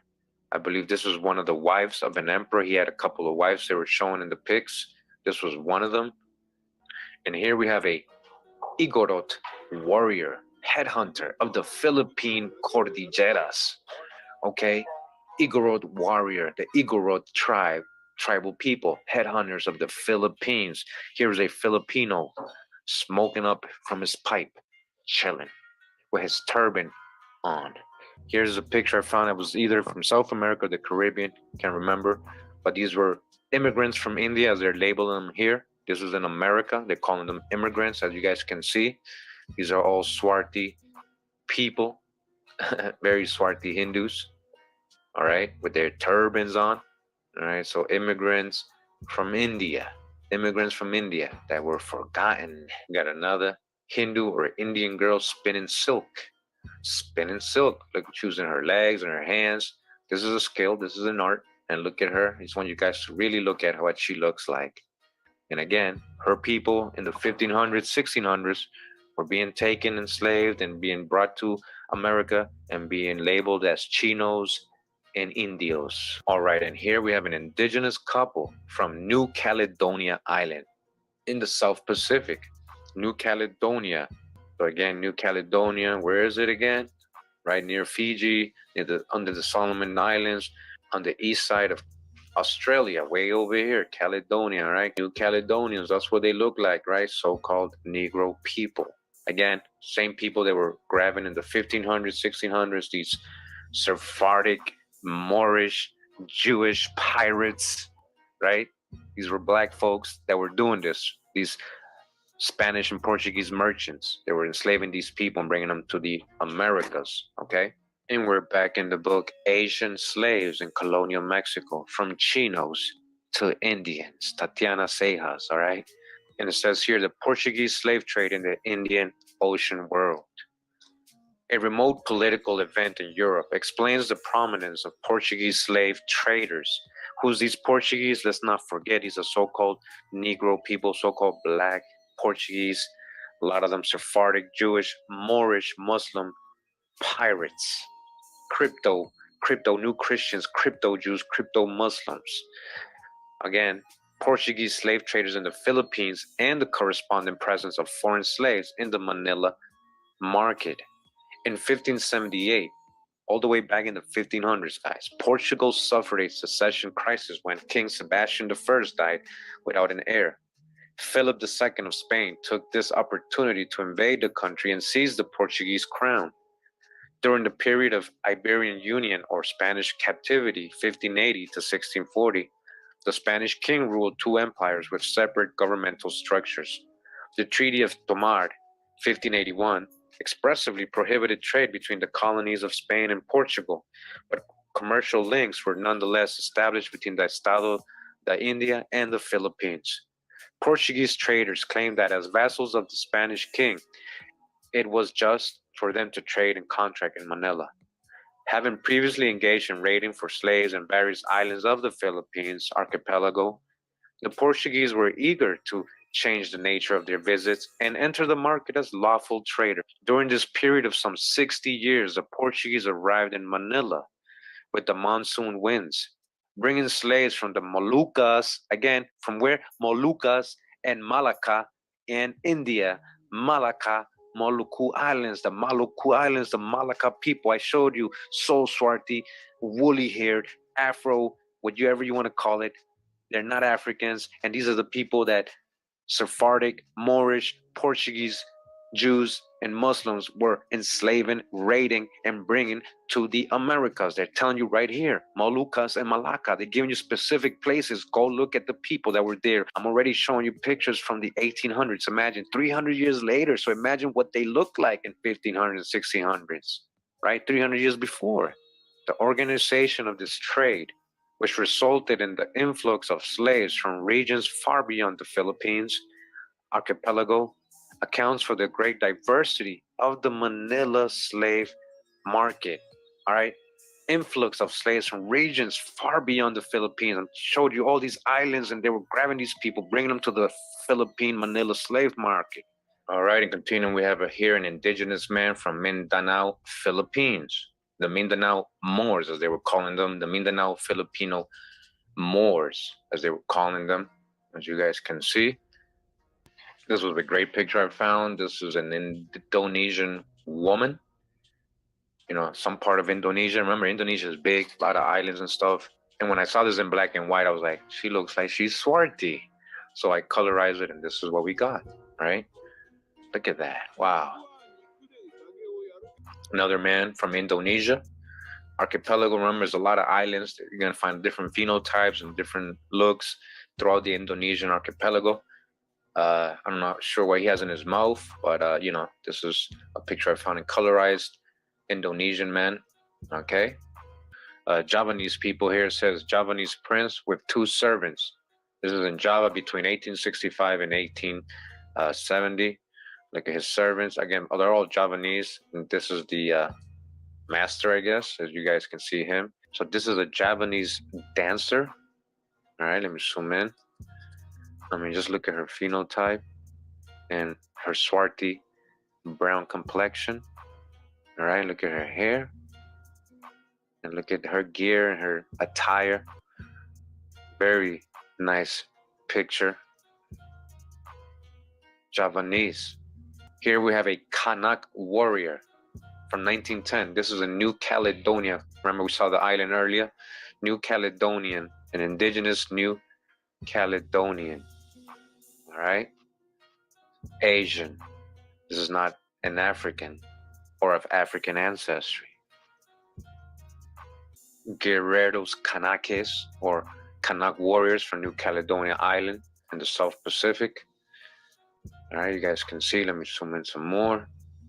All right, these are the people, again, these Sephardic pirates, these Moorish merchants, Portuguese and Spanish pirates were enslaving. These are the people they were enslaving and bringing to the Americas. And again, calling Chinos. A lot of these so-called Chinos eventually became known as Indios or Indians in the Americas. Here we have a Kanyang man from the Kanyan tribe. He's a Hindu, a hill tribe of the Kanyan people in Assam, India. Assam, India. Look at his turban with the Tartar design. Here we have Kaya girls from Myanmar's island, from the Myanmar island, Southeast Asia. Very swarthy people, indigenous Myanmar people or women, as you guys can see. So where is Myanmar? All right, let's take a look here. All right, so it's going to bring us to Myanmar, which says Burma, Myanmar, and look where Myanmar is. All right, it's on top of Thailand, next to India, Bangladesh, and these are some indigenous women from Myanmar. As you guys can see, the Portuguese were driven to trade in Manila by a desire to gain access to the silver sent from Mexico as part of the government's subsidy, situado, for the colony, as well as from silver merchants who sent their agents to acquire Asian commodities. Silver was the monetary standard in most of Asia, but the Portuguese had no silver deposits of their own, so they had to procure it. Elsewhere in Manila, the Portuguese offered a variety of goods in exchange for silver, including munitions, equipment for shipping and other metalware, cotton textiles from India, and spices. Slaves, however, were their singular most profitable commodity. Slaves was where the money was at. Contemporaries took special notice of the ships that regularly left Goa for Manila, and condemn the many offenses to God that were committed on these slaving vessels. All right, all these slave narratives talking about Kunta Kinte. Alex Haley lied. He was talking about what was going on to the Asians and the Europeans they were bringing. Remember, let's not forget the other slaves too. All these unwanted, undesirable Europeans. Check out my previous videos. And now we see that in Asia, there was a large quantity of these people being brought to the Americas too.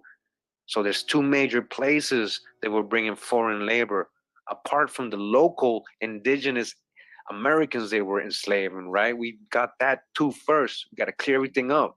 There was already people here. They didn't need to bring so many people. They already had people in here in Americas.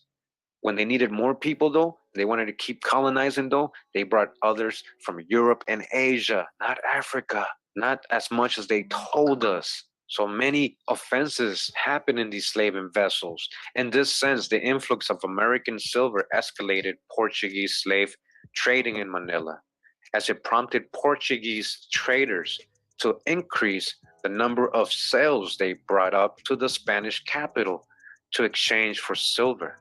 The Portuguese, moreover, increased their trading activities because Manila had a great demand for slaves. Korewa tribal group says Aboriginal from the Chota Nagpur area of India. All right, these are Hindus, all right, Indians, Hindus, all right, these people, they're not from Africa just because they're dark skinned.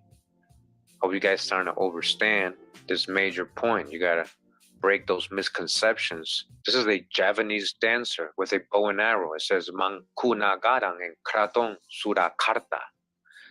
A Javanese dancer with a bow and arrow. All right, you guys can see. So Swarty, so-called Negro, Javanese, indigenous person. Here we have a Meena woman from the Meena people, the Meena tribe in India, a Hindu. She has very dark complexion, looking like the Black Marys, right? Like the Black Mary statues in all these churches, Catholic churches all throughout Latin America and many other countries as well. They're showing the Black Madonna, looking like the Black Madonna. But this is a Meena woman from India, Hindu, a Hindu, and these are the people they were bringing in the 1500s, 1600s and calling chinos. Here we have men in warrior clothes at La Mawolo on South Solor. This is 1929, Indonesia, Indonesian archipelago, the Lama Wolo people. And here, real quick, we have the Lama Wolo region, right? Look at this volcano right here. Wow, Lama Wolo right here, Lama Wolo. And where's Lama Wolo again?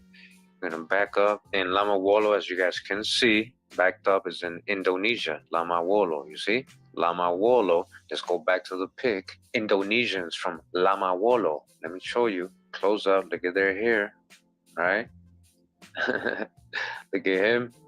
He don't play. And then look at him, he's chilling, all right? He's chilling. Here we have a native Sinhalese woman making lace, old Ceylon postcard. It says here, lace making Ceylon in the postcard. I'm gonna zoom into her so you guys can see. To me, she looks very much like many North American women I see growing up in Boston and different parts of the US. You know, what's the difference? Just look at her. You guys be honest with yourselves, right? And she's from Ceylon, Sinhalese. This is a Sinhalese indigenous woman. She's not from Africa. This is a postcard from Ceylon. Nayar females from India, Hindu. All right, very cool image. When I colorized it, I was just like, wow, look at them. Looking like a lot of people, again, I know in Americas. This is a very cool picture I found here. As soon as I saw it in black and white, I was like, oh, I got to colorize this one. It says newlywed woman in fully party costume, tanning bar, Maluku Islands. Remember the Maluku Islands, Indonesia. This is an Indonesian woman, original indigenous woman from the Maluku Islands, the Tanimbar region, Indonesia, archipelago. Take a good look. The slave trade to Manila ran well because the Portuguese had trading networks. Remember the Port Jews, they had networks. Remember they had this network of trading back and forth all over the world. We read about this. They had a trading network to supply their own colonial possessions with slaves, particularly Goa and Macau. long before the Iberian Union, long before that. They were already doing that since the 1300s, 1400s. Listen to what they're telling you. According to the Spaniard Juan de Rivera, Portuguese in India had more slaves than any other nation of the world. Portuguese, these were black folks. Hyperbole, notwithstanding, the typical Portuguese in Goa had 10 slaves. These slaves were from regions as far away as Mozambique and Japan. The life story of Anton Rosado, who was born in Goa and died in Mexico, testifies to the reach and workings of the Portuguese Indies trade. The Portuguese brought his ancestors together. In Anton's own words, his paternal grandfather had been captain general of the fleet in Goa, a great gentleman who died on his way back to Portugal from India. His grandmother was a slave from Mozambique, and his maternal grandparents were slaves from Ternate in the Maluku Islands. Maluku, his grandma. For many years, he worked as a servant of Portuguese soldiers, traveling with them by land and sea to places such as Cochin and Ceylon. And one day in Manila, his employer sold him unjustly into slavery, and he ended up on board the galleon bound for Acapulco. That's in Mexico, all right? That's the one story of this Anton Rosado. Now, very interesting. A lot of you are going to say, you see, Curimeo, Mozambique, that's Africa. Well, okay, yeah, there was some there from Eastern Africa, Eastern, not West Africa, as they told us, Eastern, some. But as you guys can see, people in the Maluku Islands too. His maternal grandparents were from the Maluku Islands, and these were black folks, so-called Negroes. Stop trying to Africanize everybody. Please stop trying to Africanize everybody. Here we have Moluccas or Moluccus, the Moluccas people. Remember, the Portuguese were taking whole villages. They were going to the Moluccas natives and taking them and enslaving them. Well, here's your Moluccas. This is the people they were grabbing, bringing to the Americas. So-called Negro people, not Africans.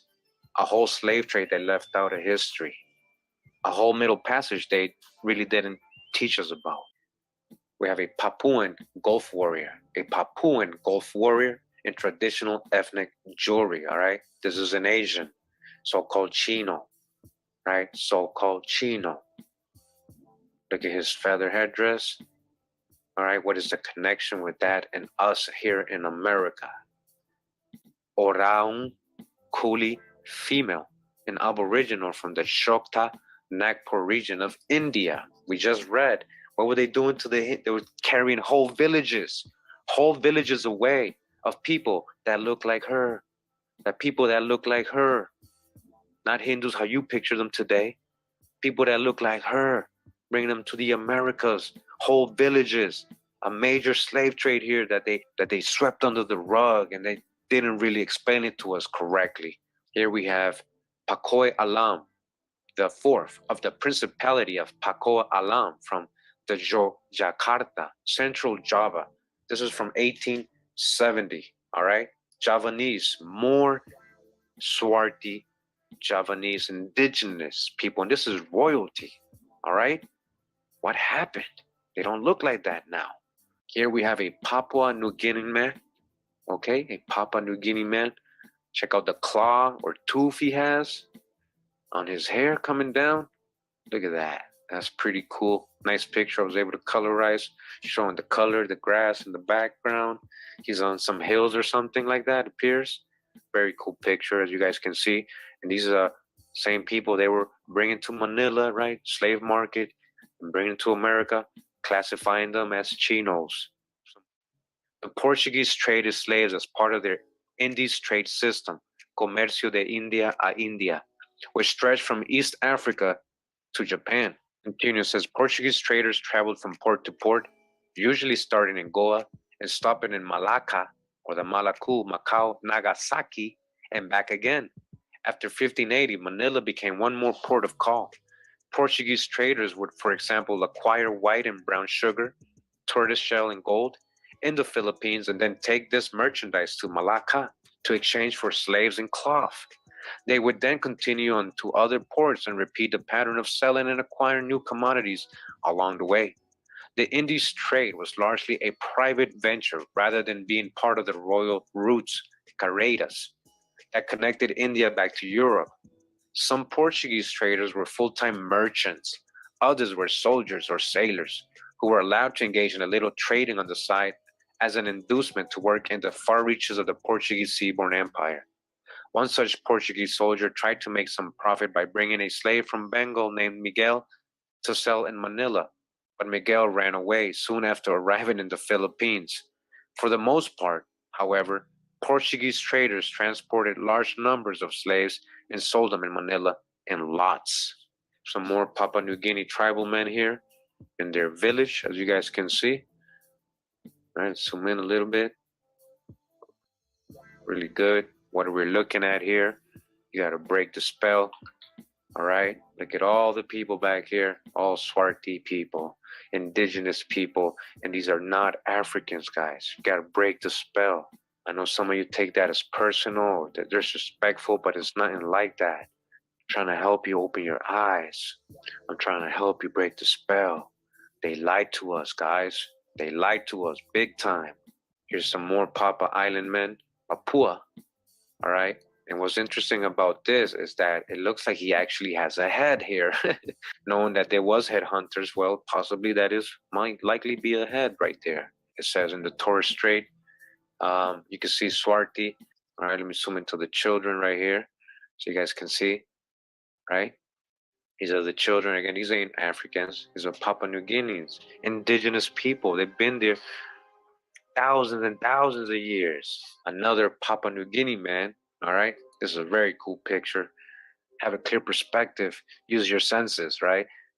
Not everybody that looks like this person is coming out of Africa. Slaves traveled far with their Portuguese captors, who acquired chattel in places throughout the Indian Ocean world, not Africa. The Bay of Bengal, for example, was an important source of slaves for the Portuguese. They allied with the king of Arakan to carry out joint slaving expeditions in the early 17th century. The rise of slave raiding in the region of Bengal correlated with Arakanese military expansion, as well as heightened Dutch demands for slave labor. According to French traveler Francois Bernier, the Portuguese entered the numerous arms and branches of the Ganges in light galleys and carried away entire villages. Listen, this is not in Africa they were doing this. And these people are not like how the Hindus you picture today. These are so-called Negro people that you would say these are Africans. Well, they weren't from Africa. And listen to what they were doing, these Portuguese, other Negroes. This is more and more war. Shout out to 432 The Drop Radio, Con Drop. Again, these Portuguese entered numerous arms and branches of the Ganges, that river, right, in India, and light galleys and carried away entire villages. This is a whole slave trade they didn't tell us about. They didn't really emphasize because they wanted everybody to think they were from Africa. These captives were then sold to passing traders who bought whole cargoes at a cheap rate, whole cargoes of people at a cheap rate. And here we have another Papua New Guinea man, all right? And it's so cool about them is that they really rock the feathers a lot. They have a lot of the headdresses. As you can see, this person, very Swarti, so-called Negro from Papua New Guinea. Here we have more Papua New Guinea tribal people. That was a cool picture to colorize when I saw it in black and white. And many people would imagine these are Africans if they didn't know, if they just found this image on the internet. They would say, oh, look at these Africans, right? They're not Africans. I'm going to keep emphasizing that. Hope you guys get that clear now. Catch up to my previous videos. We've already debunked the out of Africa theories. Please take the time. Some more Papua New Guinea warriors from the Mangdan Astrolabe Bay taken around the year 1900s with spears and shields. All right, I'm going to zoom in right here. You guys can take a look. A Papuan Gulf tribesman. So there's Papua and then there's Papua New Guinea, right? It's split in half. So this is the northern part, Papuan, and this is what they look like as well, the indigenous people there. Again, remember, this was in black and white picture. This is an older picture, just looks pretty cool. I was able to enhance it and everything. And, this is what we get. Here we have people from the Lombok West, Nusa Tenggara, and the Maluku Island region, Indonesian archipelago, all right? These are the people they never told us about. These are the same people, the Portuguese, these Portuguese slave raiders were bringing to the Americas. These people would eventually be classified as Chinos. We have here a Filipino woman. This is an indigenous Filipino woman. Okay, just take a good look at her. All right, guys, take a really good look at her. Again, she looks like many people I grew up seeing in North America. I don't know, that's just my opinion. So-called Negro woman, right? But this is an indigenous person from the Philippines. All right, so we continue in the book Asian Slaves in Colonial Mexico, from Chinos to Indians, Muslim captives, and just war slavery. When the Spaniards first arrived, they were astounded to find that Muslims, Spain's traditional enemies, inhabited large parts of the Philippines archipelago. All right, so the Spanish, I mean the Catholics, when they got there, they were like, man, there's Muslims over here already. All right, they didn't get there with the Portuguese and the Spanish guys, they was already there. The Spaniards' deep-seated animosity toward Muslims, Moros, right, Moors, was harbored during the centuries-long reconquista of the Iberian Peninsula. At the time of contact, Spaniards had only recently taken over the Emirate of Granada, 1492, the last Muslim stronghold. Spanish colonists even posited that they were the direct descendants of the Muslims who had been banished from Spain. In reality, merchants and missionaries from Borneo and the Maluku Islands introduced Islam to the region starting in the mid 14th century, all right? 200 years later, most of Mindanao and the Sulu archipelago were fully part of the Islamic world, Dar al-Islam, okay? And Islam had also made significant inroads in the islands of Cebu and Bohol.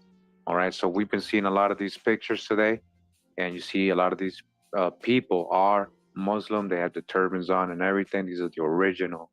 These are very swarthy Asiatic Muslims, right?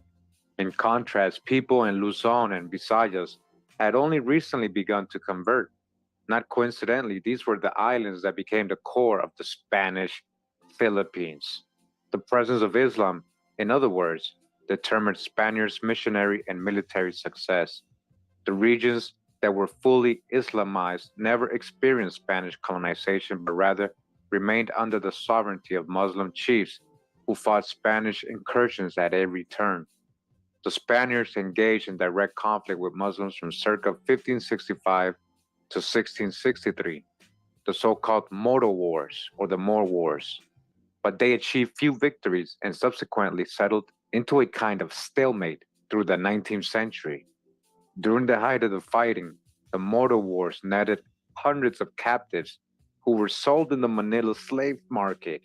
Some of these men, once they forcibly accepted baptism, were taken to Mexico.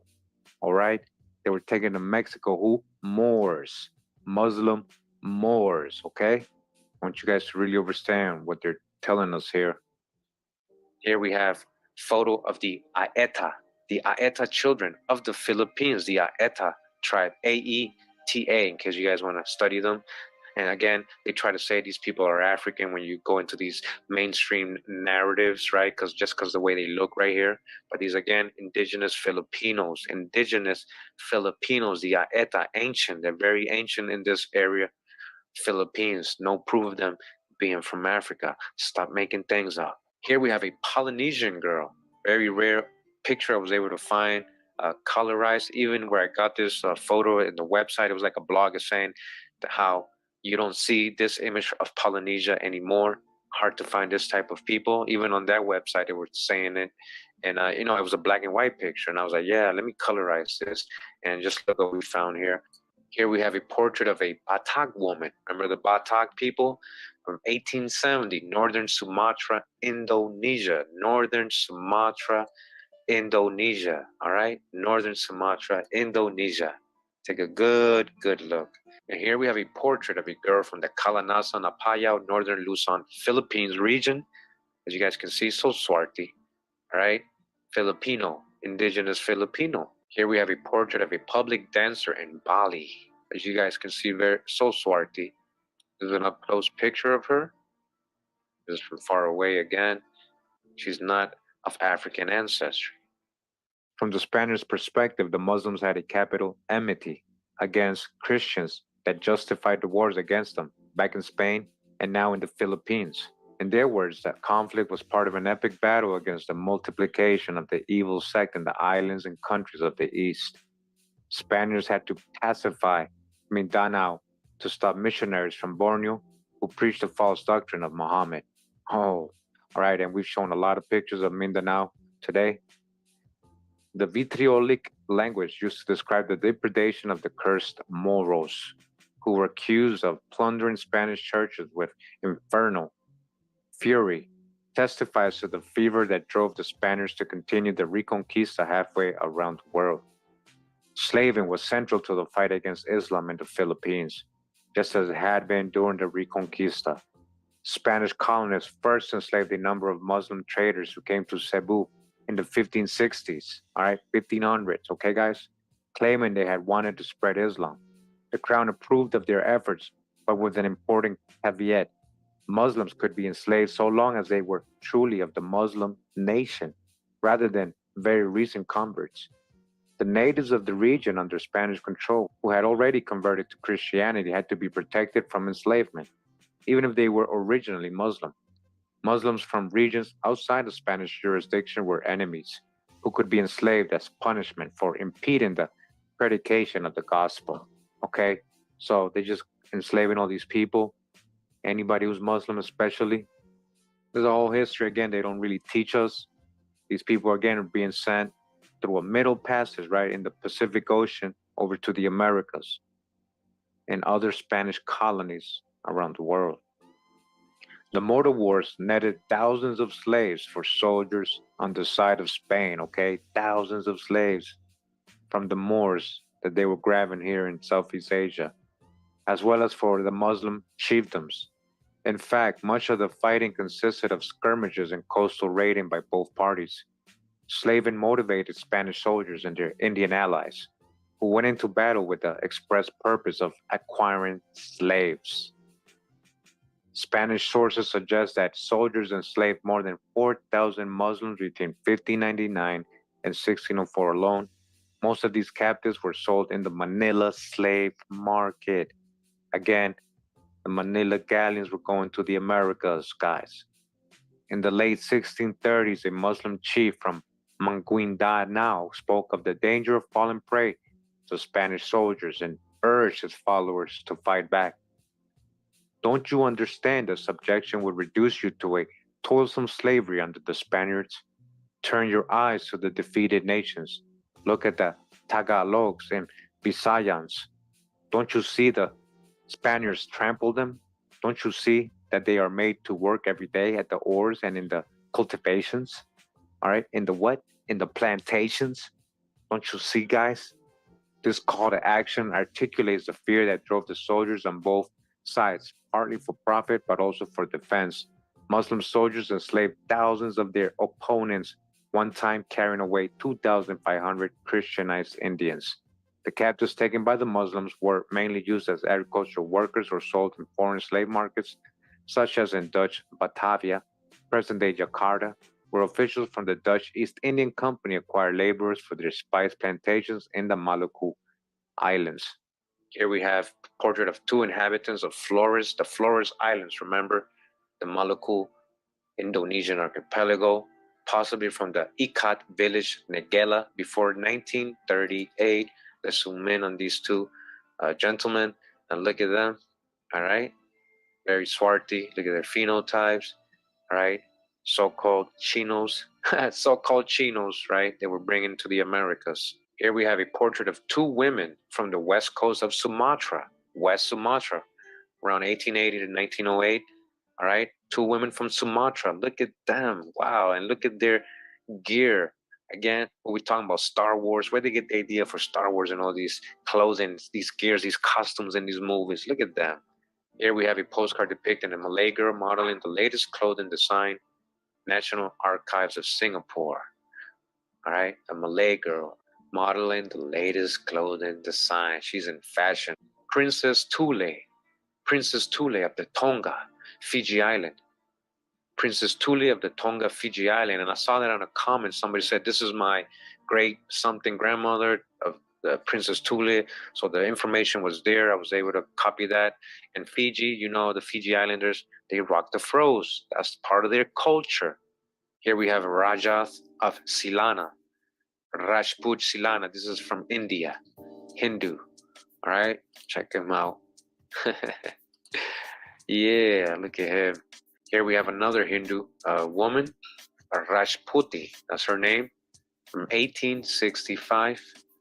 All right, very, very swarthy. Here we have a Rongan dancer, Betawi, previously Batavia. This is in Jakarta, Java. This is a Javanese dancer.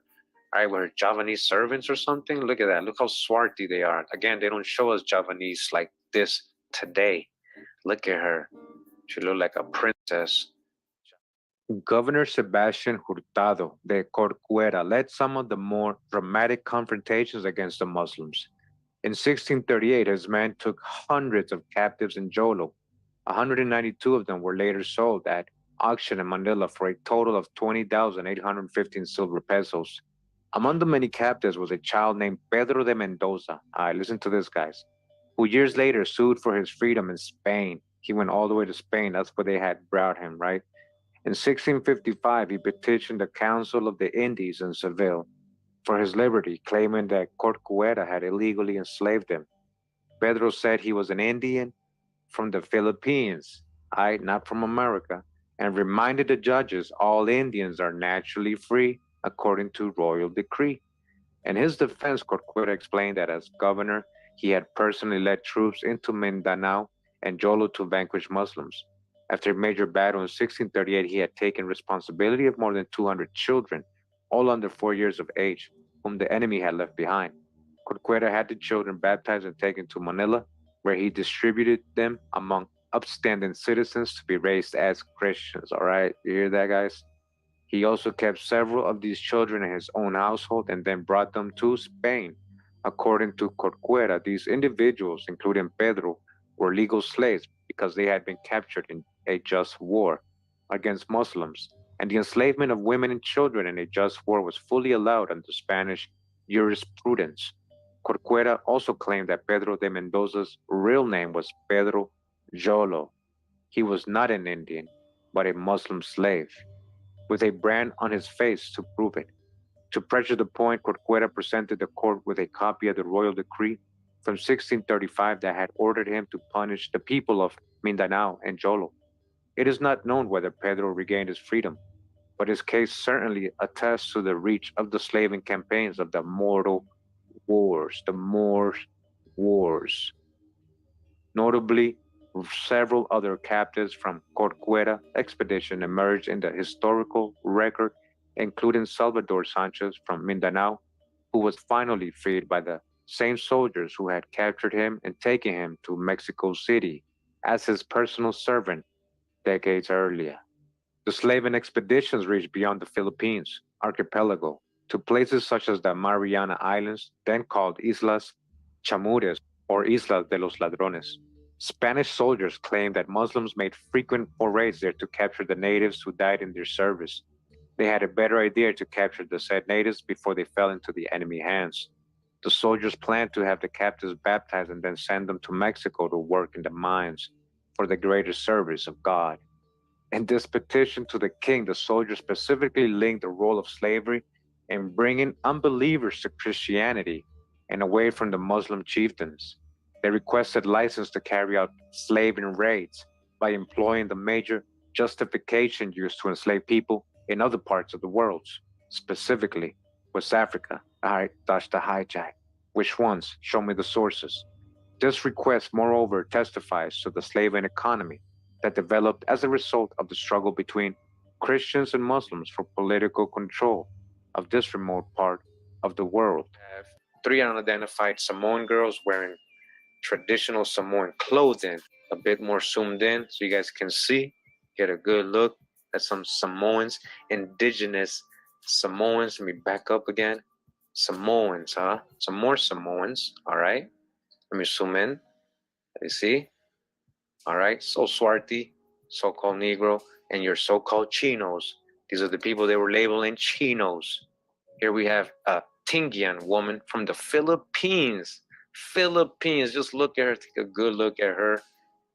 Philippines, right? Filipino, indigenous Filipino. Here we have a Toda woman in India. A Toda woman from India. Very swarthy. Look at her hair. Very curly and wavy. Here we have a Toda woman from the Nilgiri Hills in India. Again, a Toda woman. Hindu woman from India. So swarthy. Tu Suk Dos Bairagi people, Hindu religious mendicant from Allahabad, India. And look what he's doing. Let me show you. He got his feet up. Look how he's bent up. Who taught him that stuff? Check it out, guys. Hindu. Look at it, guys. This is an awesome picture right here. Look how he's bent. He ain't even feeling it. No sweat. Look how he's bent. And he got his arms folded like, what? What? Here we have two children of the former Secretary of War, Aceh Panglina, Indonesia, all right? Indonesian children. Look how beautiful they look. Look at this. Awesome pic, all right? Here we have two women from Ambon City, the Maluku Islands in Indonesia, all right? You see that? Your so-called Chinas. So swarthy. Maluku Islands, Indonesia. Indonesians, original Indonesians. Continuing the book, Asian Slaves in Colonial Mexico, Chinos to Indios. Chapter 3 says here the rise and fall of the Trans-Pacific slave trade. In 1635, a young man from Malabar Coast in India, all right, a Hindu, right, named Antonio, arrived in Acapulco on board the ship Nuestra Señora de la Limpia Concepción, all right? So Antonio, huh? So he's a Hindu named Antonio. You know, they kind of gave him that name most likely. And now this reminds me of another Antonio that arrived in 1619 in Virginia, right? Antonio. His master, a Spanish resident of Cavite in the Philippines, had asked a sailor on the ship to take Antonio with him and sell Antonio on his behalf. The sale price upon landing was 200 pesos, paid by a slave trader who turned around and sold Antonio in Mexico City for almost double the price. The surviving documentation that details Antonio's journey from Asia to Mexico reveals the many steps and intermediaries who were involved in the Trans-Pacific slave trade, as well as the profits that drove this commerce. From the late 1560s through the early 1700s, all right? That's a lot of years, guys. Individual traders brought slaves from the Philippines to Mexico aboard the ships of the Manila galleons. Remember, these are all kinds of Southeast Asians and Hindus and all that are being sent to the Manila or the Philippine slave market to be transported from there to the Americas, okay? This chapter examines the Trans-Pacific trade during a key period of transition for the larger slave trade to Spanish America. Enslavers dealt in people from Asia and Africa, so-called Africa, right? The slaves who crossed the Pacific were part of much larger influx of slaves to Spanish America, much larger. As such, their story must be examined in the context of Spain's effort, beginning in the 16th century, to supply the colonies with slave labor. The Wayang, Orang, and Java. These are Javanese. This is a theater performance, I believe. A lot of theater stuff here coming out of Java. I guess they were into that a lot, as you guys can see.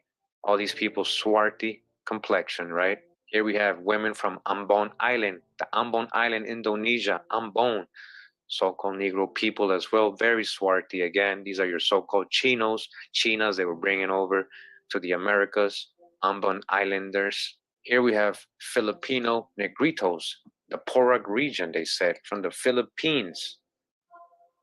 Here we have a young man from Java or Javanese, Batavia, Jakarta is called today, South Pacific. Very swarthy young fellow, Javanese, as you guys can see, very swarthy Javanese. Here we have two girls from the Tonga, and I believe that was the Samoan or Fiji Islands. As you guys can see, so swarthy. Look at their hair, their traditional clothing. Here we have a Samoan woman, and look at the leaves on her clothing and stuff. When I colorized it, I was like, wow, really cool, really cool. All right, Samoan, right? Samoan, what you talking about, The Rock? Here we have Sinhalese women, Ceylon, Sinhalese, Ceylon. All right, Sri Lanka. Here we go, zoom in. All right, look at her here in the left. Look at her all the way here in the left, in the middle. You see their phenotypes? And again, looks like people I've seen in the Americas, guys. Just my opinion. Ceylon Sinhalese, original indigenous Sinhalese women. Here we have a Singpho, a woman, warlike frontier tribe on Laos, southern frontier of Assam. Southern frontier of Assam. This is from India. This is from India, Hindu woman. India. Look at that. Here I have Southeast Asian children, not sure what country, but it was in this website where it said Southeast Asians. And they got almost like their Muslim gear, right? Like their Muslim gear on. As you guys can see, so swarthy. I mean, not from Africa, no African ancestry. These are indigenous Southeast Asians, okay, guys? Here we have an old photo of the Tufi warriors from pre-1920 with shields, and it's colorized here for you guys. Look at this. So Tufi warriors, Southeast Asians. I believe this is Papua New Guineans or New Caledonians. Papua New Guinea, I believe so. Actually, more. Yeah, Tufi warriors. Look at that. All right, so-called Negroes. And again, they don't show us none of these pictures growing up. They just wanted us to picture Asians in a certain way. But I want you guys from now on, when you picture Asia, picture this. This is Asia. This is all right. So I just wanted to show this to you guys. It says here the Manila Galleon journey east. And you see from the Philippines, again, another middle passage. This is the Trans-Pacific slave trade. Yeah, and you can see that it was going over to, at times, to California. All right, so I was showing you earlier in Acapulco, a tourist destination today, but it was a slave market, you know, back in the 1500s, 1600s, for all these people in Southeast Asia. It says here the galleon was part of an empire-wide system of royally sponsored navigation routes or runs, carreras, which aim to regulate trade flows and also protect ships from pirates. In this capacity, the Manila Galleon was sometimes referred to as the Eastern Islands Run, Carrera de las Islas del Poniente. On the way to Mexico, the ships carried bales of Chinese silks and Indian cottons, porcelain, spices, and wax. They returned laden with silver. As a royal route, there were restrictions on the volume of the ship's cargo, known as the permiso. The enforcement of these cargo restrictions, however, was not notoriously slack, and it was common for galleons to carry merchandise worth 4 times the official allowance. Despite the dangers of overloading, merchants and officials connived to falsify ship registries and embark with as much merchandise as possible on sealed crates, tinajas. One Spaniard threatened before the 1620 voyage to Mexico that he would stab any passenger found opening his crates, even if his name was Christ. Generalized fraud was commonplace throughout the galleon's history. Right here we have some children, more children, in their tribal dress from Indonesia. Indonesia in their tribal dress from Indonesia. You see her, what she looked like? Look at the gear they got on, especially her. Look at her. She's, wow. I mean, just look at the clothing, their styles, the art, the designs on their clothes. Okay. Again, some children from Indonesia.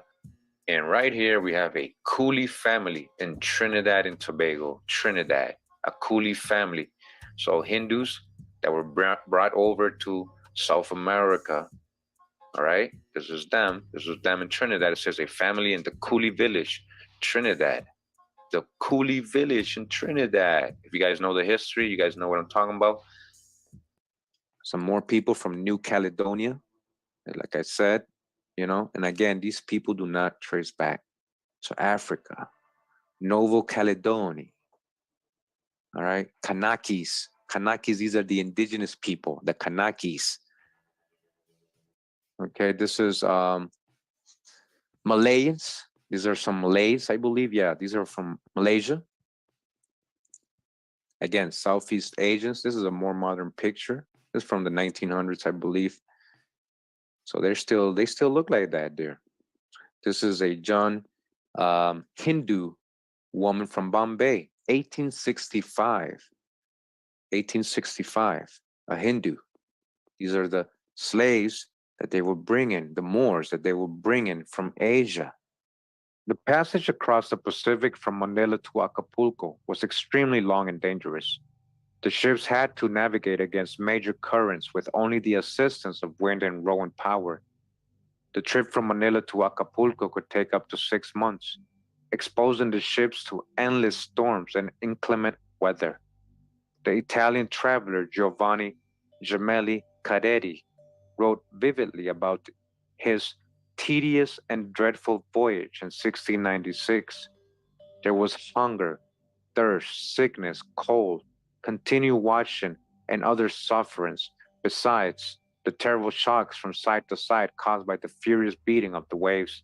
To add to the miseries, the ship swarmed with little vermin of sundry colors, so the passengers were never clear of an universal itch. There was nothing to do day after day except keep clear of the currents of water that poured over every inch of the ship. Gemelli may have bitterly complained, but he was a cabin passenger, which meant that he had a place to hide away from the general squalor of the ship. He also had a slave who cooked his food and tended more generally to his comfort. The conditions endured by Gemelli's slave and the rest are almost unimaginable, okay? Unimaginable. Middle passage here, guys, that they never tell us about. Hernando de los Rios Coronel wrote numerous reports over his many years as Attorney General, Procurador General of the Spanish Philippines about the workings of the Manila galleon, and the transport of slaves was a regular concern. In 1605, he reported of the many offenses to God that took place on board because passengers and sailors regularly took female slaves as their personal companions. He thought it particularly disgraceful that slave owners shared the women among other travelers. 15 years later, Rios Coronel reported once again on this evil, stressing that the presence of female slaves angered God and led to many disasters. All right, see what they're doing to the women. He knew of one official who had taken 15 such slaves, all of whom he had gotten pregnant during the voyage. Oh man, causing generalized outrage among his fellow passengers. The king was incensed. The trafficking of female slaves was an affront to God that required an urgent response. In 1608, he ordered officials in Manila to prevent any female slaves from boarding the ships, noting that the voyage was long and dangerous. The king also commanded that all female passengers had to be married to ensure their protection. As with other prohibitions, however, the barring of women from the Manila galleons was wholly ignored, so that approximately one quarter of the slaves who crossed the Pacific were women.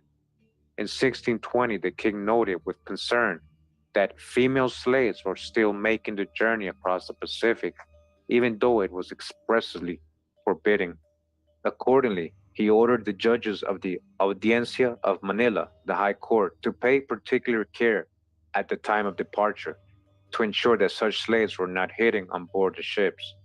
The concern with the trans-Pacific trade extended beyond morality. Coronel also reported on the overcrowding of the galleon with the male slaves, who ate all the provisions, stole from the passengers, and generally added to the ship's unsanitary conditions. This is a man from Papua New Guinea. All right, Papua New Guinea. Again, Southeast Asian, and this person does not trace back to Africa. And again, it's weird because the Khoisan look more Asian than him, right? The Khoisan are lighter than him, and they look way more Asian than him. But they're African. They're one of the oldest Africans. So that's what I'm trying to tell you guys. We got to stop basing what we think of people based only on looks. Yeah, that might, help out in a big way most of the time, but we may be wrong a lot of the time. This is a Hindu man. This is an Indian Hindu, right, who was in the West Indies. And look what he has, dreadlocks. And I noticed that a lot of these Hindus they were bringing had a lot of dreadlocks. Remember, this is from the 1800s. This is way before the whole Rastafari movement. So where did these Rastafaris really get the dreadlock idea from? Even though we know we've seen the murals in Mexico, we've seen the Mayas, we've seen a lot of these, depicting people with, dreadlocks. All right. So we know that's old. So again, I'm asking the same question because we know we had Mayas with dreadlocks and we have Hindus with dreadlocks. So where did the Rastafaris really get the idea for dreadlocks and all that, you know? Because Hindus were doing it from ages and the Mayas were doing it too. It's not an African thing only. This is a Hindu woman. As you see in the bottom, it says East Indian woman and child, Trinidad, British West Indies. She's from Trinidad, but she's a Hindu. All right. Again, the book told us they were bringing the slaves from where? From the Indian subcontinent and Southeast Asia. This is a Tamil girl, Ceylon, Sri Lanka. She is from Sri Lanka. Look at that. She's from Sri Lanka, from Ceylon. Her clan or tribe is the Tamil people of Sri Lanka. The Manila galleon's high mortality provides some sense of the discomforts and very real dangers of the crossing. The ships were filled with cargo, so that even the decks teetered with crates, leaving little room for the common sailor and slaves to sleep or seek shelter from the rain. It was said that common sailors were not even given clothes to protect them against the cold during the nights, so there were usually 3 or 4 deaths with each new dawn. You hear what's going on in this middle passage, guys? This ain't no Kunta Kinte story. This is real history. As an example, in 1629, the one ship that sailed experienced a loss of 100 people. 100 people died on the way, and I'm showing you these pictures, guys. These are the people, these are so-called Black Asiatics. Many of their bodies were actually kept on board until they arrived in Acapulco, adding to the ship's insalubrious conditions. The bodies of the dead remained on the ship so that they could be taken to sanctified ground for proper burial as dictated by custom. The parish in Acapulco even had set price scale for burials at arrival, 10 pesos for Spaniards, 5 for Indians, and 1 for slaves. After months at sea, the ships first sighted land off the coast of California, where they traded with local peoples for fresh food, all right? Where? Cali. Where they bring in these people first? Cali. They traded with local peoples for fresh food to combat the scurvy and beriberi that often ravaged the passengers. From there, the ships followed the coast southward, making additional stopovers before finally reaching their official destination. These stops were only intended to take on emergency provisions and to send messengers ahead to notify officials in Acapulco and Mexico City to their impending arrival. News of the galleon caused great excitement in Mexico City. A contemporary reported that the announcement on February 21st, 1650, was celebrated with cathedral bell tolls, and again on March 2nd when the ship was sighted from Acapulco.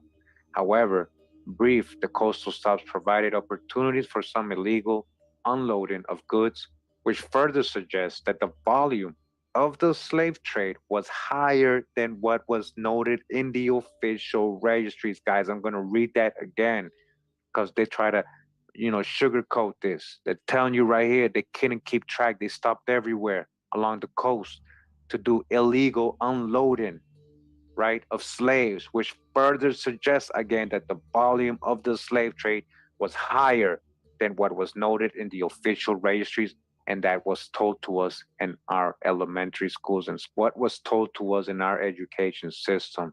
It was a lot higher. Okay, guys? I have her. She's a Malaysian. We're brothers and sisters. But yeah, she's a Malaysian. Southeast Asia. This is another Tamil woman. I didn't colorize this one. It was already colorized. Tamil woman from Sri Lanka. All right. Again, this is the original people in these areas.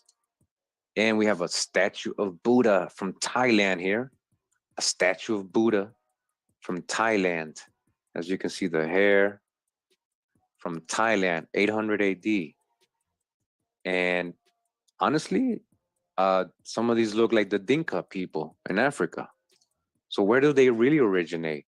A lot of the tribes in Africa, again, don't originate in Africa. They're coming from Asia. They come in from the Middle East, so-called, Arabia, all these other places. A lot of them coming from Europe. Some of them coming from America, ancient America. A lot of their stories speak of it, of their migration, their past, and how they got to where they are today. Just go do the research. This is a portrait of a Bayadir Devadasi temple dancer from 1857. Again, she's a Hindu. This is from India. This is a Hindu. The Indian subcontinent, that's what the book told us. They were bringing these so-called Asian slaves, the Indian subcontinent and Southeast Asia, not China. All right. This is what a Southeast Asian or a Indian subcontinent person or woman looked like, especially back in the 1500s, 1600s. Remember, these pictures are from the 1800s because that's when camera was invented. Now imagine 200-300 years before that, before people started, or the ethnic cleansing began. Got some more here, Black Buddha and the Israelite Buddhists. It says, in this article, we will identify the Buddha and early Buddhists as descendants of the Hebrew Israelites. Uh-oh. Is that a future video? Who's the Buddha? Who's Quetzalcoatl? Who's Guatemala? Who's Guatemala Buddha? Who's Guatemala? What's Buddha's mom's name? Maya. Did you know that? Buddha's mom's name is Maya, and his first name is Guatemala. Guatemala. This is a Nagpur in India, a Hindu woman, a Samoan woman. All right, Samoan woman.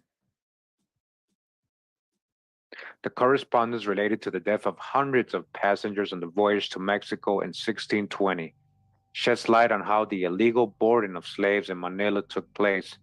That year, the Viceroy of Mexico reported to the king that 330 people on board the San Nicolas had perished and suggested that the loss was due to inadequate mannings and inexperienced crew members, right? Over 300 people, all right, died in this middle passage. We're talking about so-called Negro people too, but nobody remembers these people.